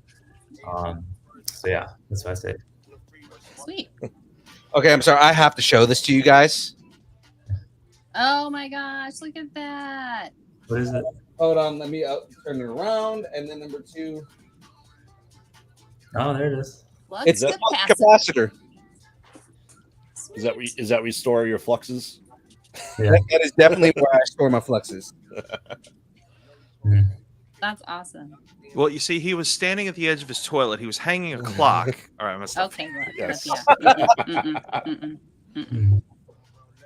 So kind of what's next for you and St. Wong's, what's next big con do you have planned? Probably San Diego Comic-Con would be the next one. And there's probably like maybe like a little con somewhere I'll probably go, but big one, San Diego. That's like my next cosplay will hopefully be done by then. Is the goal. I can't wait to see what that cosplay is going to be because I know he's being super hush hush about it right now, but it's like I want to see what it is. Only because it's so fresh. It's gonna be when I start making him and start doing the foam part of it, I'm gonna be posting work in progress just like I do with Ronan. So nice too. We know about a couple of projects that H2 is working on, that Humming H2 is working on right now. Yeah. And a couple of them were actually ideas that I gave him that he was just like, oh my God, that's amazing. I can't wait to do this now. So like, I'm interested in seeing how he comes up with the ones that I gave him. Yeah. Obviously I'm not going to say what they are because I don't want to ruin that for anybody, but like, yeah, the ideas that I gave him were pretty badass. And he was just like, oh my God, one, they're amazing, but then two, he's like, they're right up my alley. They work perfectly. Mm-hmm. You know, he likes the bigger ones. So he was Omega Red on Saturday. Yes, I saw that. I'm doing Colossus on Sunday. We could have. Yeah, he told me about Omega Red way before he did the review for that, and I was just like, dude, that's gonna be so dope when you finally come out. No, I wish I was Colossus on that day. We could have had some cool photos. Yeah, that would have been pretty awesome. And do Russians going at it. For both of those, for Colossus and Omega Red, you guys need to find somebody doing Sinister, and get that. Well, Jason, Nerd Alert, does a great Mr. Sinister. So best Mr. Sinister ever, to be honest. So I get that going. So James Navarro asked one more question. James gets one more question. No more questions, James, after this. But he said, are you going to go to the Hellfire Gala when you're there? Yeah. I mean, firstly, though, if you didn't know, there's like the Hellfire Gala walk that started at LA Comic-Con. And I feel like we inspired that, like at San Diego. I didn't plan it. It was a girl with a great smile and one of my good friends, Michelle Waffle. They planned the whole thing, and they like got all of us together. Like I actually wasn't gonna do Namor's Hellfire Gala look because it was kind of boring, but she asked if I wanted to do it, and I said sure. So we did that at LA Comic-Con. There was like 20 of us. It was huge. It was awesome. So we think that that inspired the San Diego thing, and they did it again at WonderCon. They did another Hellfire Gala walk. So when the thing online's like the first ever, and we were just like the third. It's actually the third. So funny story on when they announced that, and we talked about it on the show. I freaked out in a bad way because I was like, "This is not the first ever Hellfire Gala." Because all the cosplayers that put so much work into doing the Hellfire Gala that they did over at LA Comic-Con, like they're just diminishing the fact that they just did all this, and it. Like I was like, I want them to get credit. I want you guys to get credit. Yeah, it totally got Disney'd. Like that's, I don't think that's at least thought it was so cool seeing that photo of all of us LA Comic-Con under the banner together, just like 20 of us doing these exact mutant like Hellfire Gala looks. It was really cool to be a part of it. Right. Namor's look was really boring. So if they do it again at San Diego. I'd like to do it. I said I'll do it. If Namor gets a better look, I'll do it, his look. But if I don't, then I'll just do Colossus because his is really cool. So that's everyone's favorite. He has a hat too. That's pretty fun. So, very Russian. Very Russian. Very Russian with the hat. Yep. Exactly. So I've got a very, very difficult question for you here. In the wrap-up. Who wins in a fight? Namor, Ronan the Accuser, Nova Prime, or Homelander? Well, Homelander's first dead. That's obvious. That's, it's hard to gauge. I feel like it'd be a good fight between Ronan and Nova. Because I think about Ronan in general. Actually, I feel like Nova might win. But one thing I noticed too about rewatching Guardians as much as I did is like Ronan was basically unstoppable. He got held the Power Stone, blasted in the chest, hit by a a ship, crashed the ship, and came out just fine. And he only lost because of his ego, because he was having like this big, like religious moment of like Cree justice, and then this random guy dances and ruins his moment he's been waiting for forever. So I feel like that's where Ronan lost, because he ruined his biblical moment of cleansing. So Ronan's pretty unstoppable, if I'm being honest. But I think Nova, if he did that, I think he might win, just because Nova Prime is like comic book is super OP. He's hella OP. Yeah, He really creates is. stargates out of nothing. Especially before he learned to control his powers, he was just crazy. And I mean, he also ripped out Annihilus inside out. And that was pretty baller. Yeah. So that was just, I don't know if you guys read Annihilation, but there was like a moment where he could not beat Annihilus because his skin was like armored and you can't beat that. So he like literally reached down and ripped him out from the inside. And like that was the finale of the comic book event, and it was so baller. So I think Nova Prime would probably win. So there you go. yeah. I always thought it was funny when in Guardians of the Galaxy, he's like, "What are you doing? Yeah. You big dumb idiot!" It's like it's so sad because he totally there's you ever seen like those YouTube videos like how it should have ended? Yeah. There's I want to recreate one of the clips of it. It was just like it's like, dance off, bro, me and you, and he's like, oh, whatever, it's your funeral, and just kills everyone. Yeah. I want to do that myself. I want to like do that with the Star-Lord. I want to just make a reel of that. One disappointing thing about WonderCon though is I only got challenged to a dance off by one Star-Lord, and it was my friend who we talked about it prior. I was so disappointed. And you guys did that video. I saw that. Yeah, I saw the Yeah, me and Jake were talking about meeting up at the con because he was doing Star-Lord, and he actually found me first, and he goes, dance off, bro. Yeah, like turned around and we just like started dancing. So that was funny. But then I met two other Star-Lords and they just wanted pictures. They didn't want to dance. They didn't challenge me. I was kind of disappointed. I was looking forward to it. They were like, nope, just let's get a photo, man. I was like, okay, if you don't want to dance, but that's on you. So. Dude, my favorite thing is because you'll notice like Deadpools tend to be fairly timid when they're at cons, like people who are in the costume. Yeah. I'm very out there, right? When I'm in costume. And the last at LA Comic-Con, we had a guy specifically ask if I could call his friend and tell him that he stinks. Oh, like can you call my friend and just tell him that he smells? And I literally just called him like, dude, you have to take a shower. You smell like shit, and it's really pissing people off. It's really bad. I mean, always wear deodorant at cons. You don't want to be that guy. But I was like, I can smell you from here, and it's terrible. Yeah.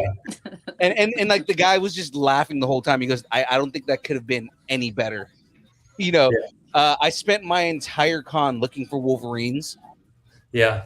Just has anybody seen Logan? Just he's about 4 foot nothing, really angry, knives for fingers, really bad chops. Yeah. Things like that. And there were these girls that passed by me and they're like, are you Ryan Reynolds? I'm like, I have a dad bod. You can see my fat through the suit. There's no I appreciate that you think that I'm Ryan Reynolds, but I don't have his body. You should have said yes. Yes, I am. Hi, Ryan Reynolds is a dad. I'm like, yes, hugs. When someone asks if you're Reynolds, you say yes. Yeah. I was hoping actually to find a Deadpool on Sunday when I did Colossus, but I didn't see one. Surprisingly. The next time we're at a con at the same time, we'll make sure we link up and get some pictures, man. Yeah. We'll have to get some reels. We did because I had like a couple clips saved on my phone because that way we could do like the punches him and he's like this. He's so funny to recreate. Is like, "Let me get you." It's like, it's like I wanted to do that so bad, but I didn't do that. So yeah, man. Anything you want to get done, when next time we're at a con together, we'll get it done, dude. Yeah, that'll be fun. I'm always down for everything, and to do anything just for comedy's sake. Yeah. I did like one little clip from the movie, so I got a reel for that. I'm gonna do post later next week maybe. So he's like, Cool. I got like the tiniest spoon I could find. And he's like eating cereal, and he's like, oh, Deadpool, like that's like a super tiny spoon. Like That's awesome. It's not boy band. I was like, oh, thank you, Sonic. Come, we have mission. I was like, I drink vodka in Russia. Like I did like a video of that. It's like I can just see it. It's like we have mission. Like, oh God, again? Why do I entertain everything with you, Klaus? It's just yeah. I always love that. So hopefully I can do him some more. It was kind of fun doing him, and like my friend did Nightcrawler, and we had he had a Wolverine friend who was short too. So yes. A little group, and then there's a point by the fountain area where we're taking photos because someone stopped us, and then like all these other X-Men cosplayers just started to hive around us, and it was just like, oh, are you guys like a big group? It was like, no. And it was still super cool because we had like a Cyclops came in, and like a Rogue and a Gambit and like Archangel. So it was like we had like a whole like little unofficial X-Men group just like congregated together. It was really funny. So it was good at the same time. I was like, oh, look at all of us, all the X-Men together. So I love it. That's awesome. I guess Saewon was asking if D Pity was down there because he thought he did a Deadpool cosplay. Oh, I did see a Deadpool on Saturday, but okay. different character. I've been mistaken for D Pity before too, and I'm just like, I wish. Yeah. I wish I had his follower count. That's all it is. Like, the Deadpool is a Deadpool. I'm trying to do the Russian accent. I was doing a terrible Russian accent for a little bit on Sunday too. Trying my best. There you go. No. Hey, and so Russia, we drink vodka like this. But my one friend did do magic though. We did meet up at the beginning of the day. We did some little Rasputin family photos. So yes, that was fun. Awesome. That is awesome. Sister, as I said, come sister, we take photos together. I think we've got a Fuaz situation. He's gotta do some stuff. So he wants to say some stuff. Go for it, Forrest. Do what you got to do, man. Forrest. No. I was telling Phil I just got to get the pluggable in so that I can go set up KCG. Oh, okay. All right. Yeah. Go ahead and give us your pluggables, man. All right. So you can find me at saberfont.com under For's FX Saber Sound. You could also find me here, absolutely, on Tuesdays and Thursdays with this fan freaking tastic crew. You can also find me at Kyber Cave Productions, doing all the things. Graveyard, do I do all the things over there pretty much? Yes. Yeah. You do. Yeah. All the pretty things. much. I think if it's not Monday or Wednesday, you and I are there. Yeah. Yeah. Graveyard and I are basically on that screen on that screen the most over at that channel. So it's nuts, but it's a lot of fun. So may the fours be with you all. We will see you next Tuesday. Yes. Or hey, come on over after the build to Kyber Cave Productions and see more hilariousness. Yes. Absolutely. Namor, nice to meet you, and good luck with everything. And yeah, don't get sick starving yourself. Oh my God. Jesus. Listen, I eat 5 meals a day, so I'm definitely not. Don't get sick feeding yourself. He's on a bodybuilder's diet, which means I'm assuming somewhere between, or if you're on a swimmer's diet, then somewhere between 3,000 to 10,000 calories a day. Oh, I don't know how many calories I eat. I mean, it's just a regular loose physique show diet. So I used to be like super strict, crazy for like so long, and I'm still very strict because I have OCD and I like repetitiveness. But at least I'm at a point where I can have a snack, or I can go out to dinner, not worry, or like snowboard and not worry about what I eat or forget to eat. You know, I'm not doing competitions anymore, but I still like to be fit. Just be fit. Yeah. Absolutely. But if I want to go have some chicken enchiladas, I'm gonna have some chicken enchiladas. Exactly. Yeah. If I want to eat, I'm going to eat. I'm not There you not go. gonna Yeah. I'm not gonna at least for him. It's like I'm not gonna disorder myself. So Yeah. I'm bulking right now, and I'm like, I think it might extend it a little bit longer than originally planned because I'm putting on some good size. So I'm trying to look good for the summer of Namor Part 2 is what I'm calling it. So Summer of Namor Part 2. I like that. summer of awesome. Namor is like what it was last year. All these shoots I'm doing. So That's great. All right. Well, let's have you chill for another because we're gonna do this for the next 15 minutes here. But we're gonna do get into a little bit of the bracket at least for the next 15 minutes here. Now we're gonna do best MCU movie. With that Perfect. on there. Yep. So we're starting the best MCU movie bracket. So we definitely want to hear your votes on this. On what you think is the best MCU movie once we get this started here, and that way we can get your pluggables at the end of the show here. yeah. And they gave you the 411 on the brackets, right? It's like an Okay. an NCAA bracket, so they all compete against each other, and then at the end there's 2. Okay, cool. I'm sure we'll get through 4 of them. I'm all gonna right, be so- very concise. I'm gonna try not to argue. You don't have to argue. It's just what your pick is. It's a simple question, yes or no. So we'll start off. This is in no particular order. I just threw every movie into it, randomized it. So we're gonna have Avengers Endgame, number 1 seed on this versus Hulk from 2003. Oh, Avengers Endgame. I Endgame. think anyone who says Hulk, raise your hand. No one? Okay. Hulk is so much better than Avengers Endgame, but bullshit. No, it's You don't want Ed Norton. Oh no, that's not Ed Norton. It's Eric Bana. Yeah, that's like the old Yeah, oh, that's we're one. doing, like, one. big That's- Marvel, not MCU. That was Well- pre-Mar. That was Well, pre-MCU. I had to have 32 movies, so I threw Hulk on there just to have it on there.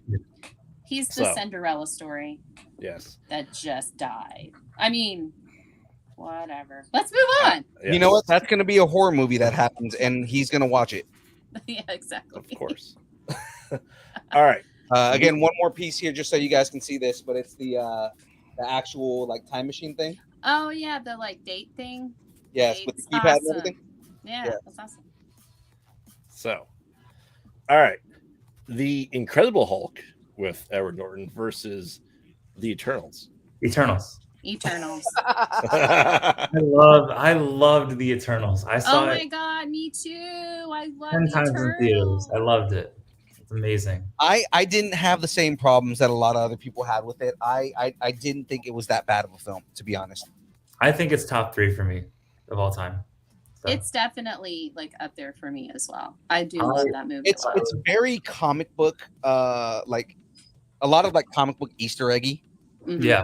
You know, so it's like it's almost how Wonder Woman 84 was, where it's like there's if you don't know the comics, then you're not gonna like really like it too much. I understand why a lot of people didn't like it, but I loved it. I thought it was great. I thought they established really good cosmic pieces, Yeah. right? So you got like you got to see more of the Celestials, you got to see more of kind of like what the Eternals are, which Yeah. kind of they talked about the deviants. They didn't really explain how Thanos is technically a deviant, but I mean, like like they got into a lot of the stuff that They we definitely made some big changes. Because remember they announced it like way back in 2018. I was like, I didn't know who they were. I knew who Star Fox was from the early Avengers books, but I read all the Eternals books when they announced it, and I was so hooked.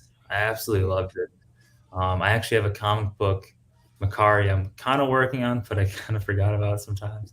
Because Makari is a dude in the comics. Yeah.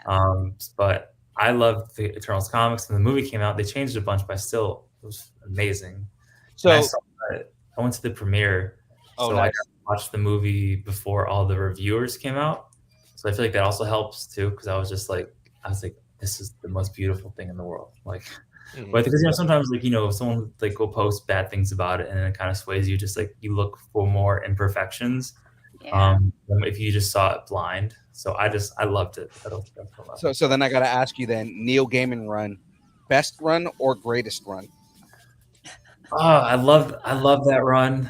I think it's amazing. I love the ending when Zura snaps Sprite's neck. That was crazy. Actually, I'm just standing real quick. My favorite's the Kirby run, the original run. Oh yeah, Jack Kirby run was awesome. Yeah. One thing that did irritate me though, being a fan of the comics, is they switched personalities with Icarus and Ajax, because Ajax is the psychopath in the comics, and in the 2007 run, Ajax actually killed Makari and blamed it on a deviant. So I was like, they switched. Icarus is the one who likes the humans. He gets with Margot Damien, so he's a little bit more infatuated with the world. But they switched up Ajax, and I feel like if you gave Salma Hayek a villain role, she would have ate. So that's a missed opportunity on their part. But I'll end it there because I've gone on this tangent so many times. That's okay.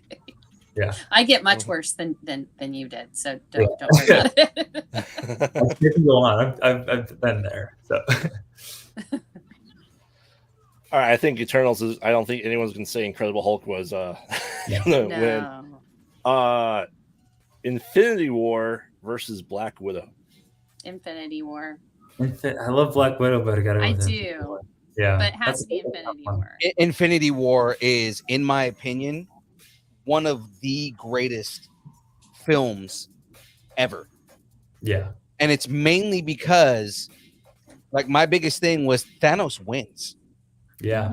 And I love that about that movie. I can watch that movie on repeat a million times. There's nothing about that movie that I don't love. They balanced everything perfectly with all the characters. It didn't seem people were like nixed out. Right. So, Yeah. Well, I mean, as all things should be, right? Balance. Yeah. All right, switching over because I just finished a bag and I'm just gonna leave that for this week. So we'll just continue this, and then when we're done, we're done. Sweet. All right, give us some more. All right, I mean we can pull up all of James' questions that have already been answered. Yeah.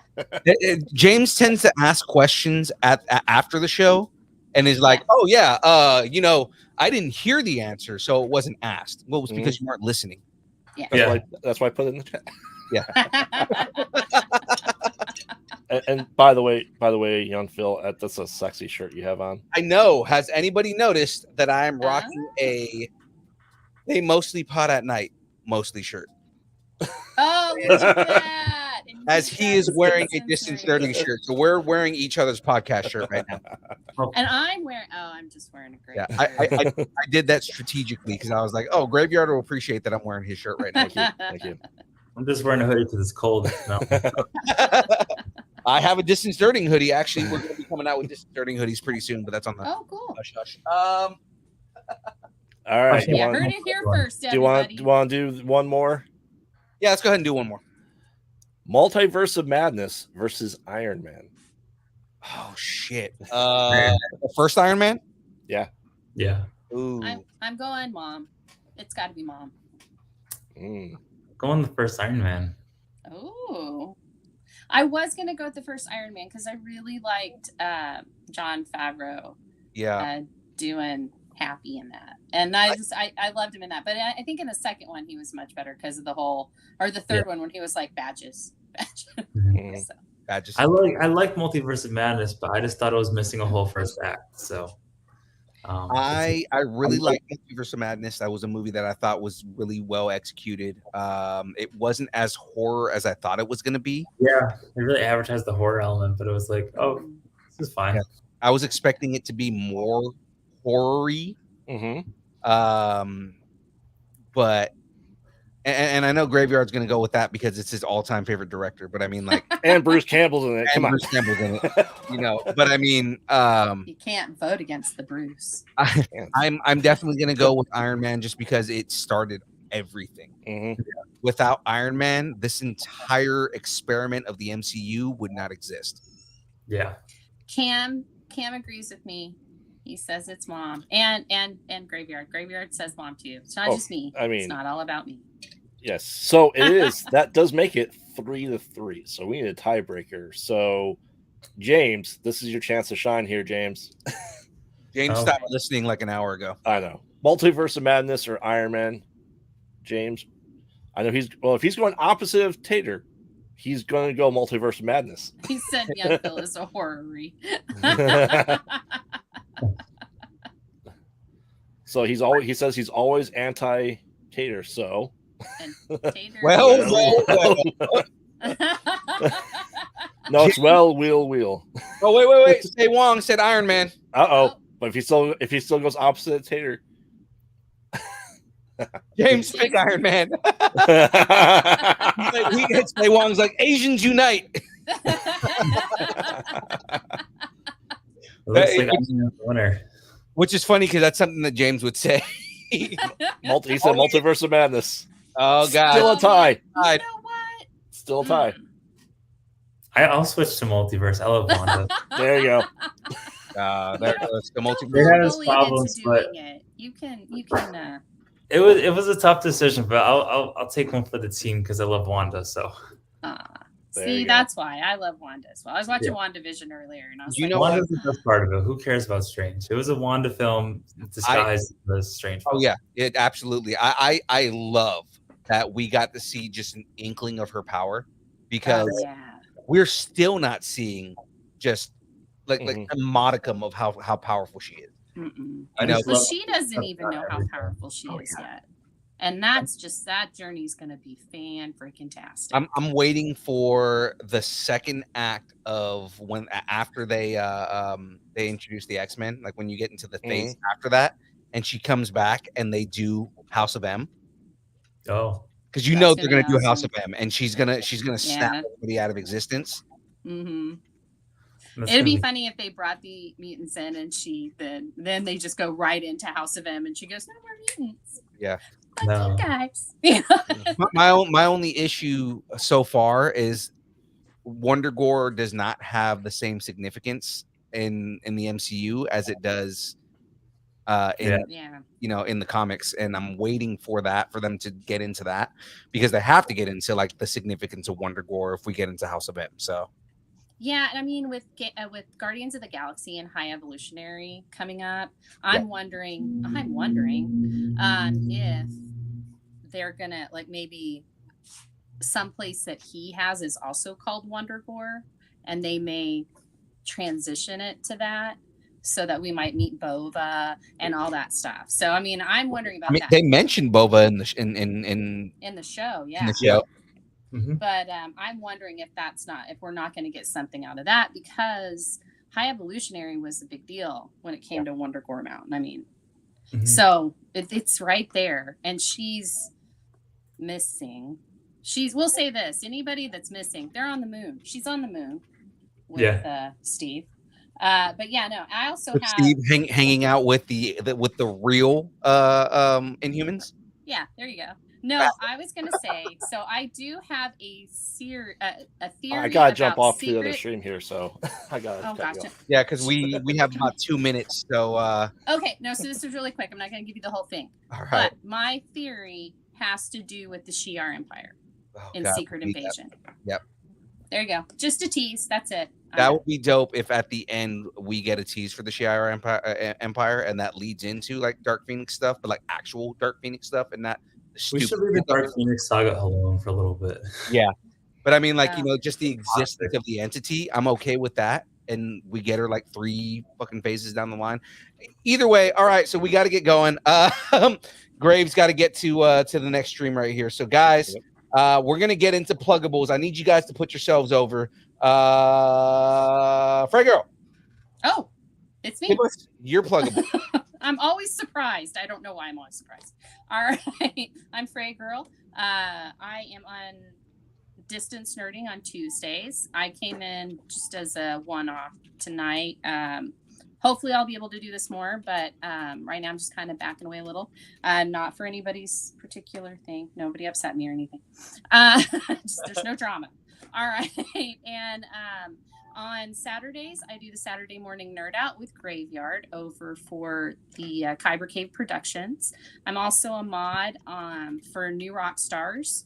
I do their live show, The Break Room. I mod for them, so I do that Monday through Friday. And they did shout me out today in a very weird way. in a fanfic. So that was kind of weird and fun. When you get shouted out on the fanfic, it's always a good time. This one. Whoa, it just got weird real quick. So anyway, so there was that, and then I also mod for their Discord, so you can catch me there. I'm a mod for the Kyber Cave Productions Discord, and I don't know, I've never been on. Do you guys have a Discord? Distance Nerding have a Discord? We have a Discord. I plug it every episode. Oh, well, you know, I don't listen, so I'll find it and I'll be on that one as well if you guys want to talk to me there. But yeah, or you can tweet me on Twitter at Fraygirl, Gotham_Oracle on Instagram. Yeah, that's me. I'm done. All right, sorry. Namor, go ahead and give us your pluggables, man. Tell everybody where they can find you, or any major things happening soon. I'm Namor Cosplay. You can find me at Instagram primarily, and Twitter, both at Namor Cosplay. No, it's just one word, Namor Cosplay. I'm also on TikTok, kinda, not really. It's really just a video dumping site. Like whenever I put something on Instagram, I just also toss it on TikTok and don't really go on the app. Just why not? So yeah, and you can find me posting some new Ronin and X-Men cosplay. I got some photos. I only posted like one photo from the shoot for Ronin, so there's a couple more being worked on right now by the photographer and editor. So hopefully those come out soon. And I also did a shoot like right after WonderCon with my Nightcrawler and Wolverine friends. So we have a whole shoot. We just got the proofs back. So hopefully next week or two, we'll have those photos ready to post. And yeah. Sweet. Yay. Brave, give us your pluggable, sir. Yes, I am Graveyard, co-host of the Mostly Pod at Night Mostly podcast. We release new episodes every Wednesday, all things horror. You can find us at Pod Out at Night everywhere and social media. Stay tuned for a very special episode being released April 1st this Saturday, so make sure to check that one out. On top of that, you'll find me as I've done saying the sentence, over at Kyber Cave Gaming, where I'm over there, and Kyber Cave Productions 4 days a week. So check us out there. Peace out. Pod. Mostly. All right. Well, ladies and gentlemen, you know who we are. I am your boy, Young Phil, Distance Nerding. Of course, you can catch us on all the social medias that exist. If it is a social media, we are there. Find us on Twitch, Twitter, Instagram, TikTok, YouTube, Facebook, Discord, all at Distance Nerding. So we did not warn you about the dance party, but basically the theme music's going to start. You're going to go ahead and just grab something around you and just make it dance on screen. That's all you got to do. I got to go grab something. Yeah, real easy. This is the fun part, right? As if this whole thing hasn't been fun. So let's go ahead and get this dance party going. Oh, I love that he went for Ronin. Let's get this party started. He's just happy to finally be challenged to a dance off. And he's being challenged by Harley Quinn.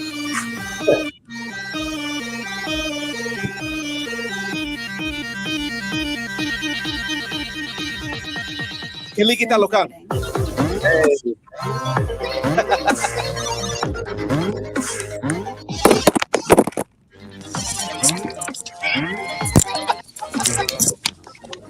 Yeah, I just had my.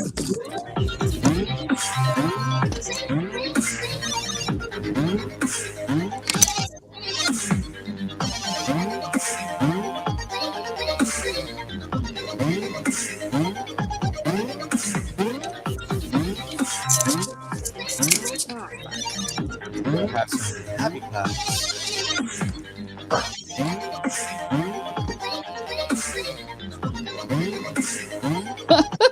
Chris, open this.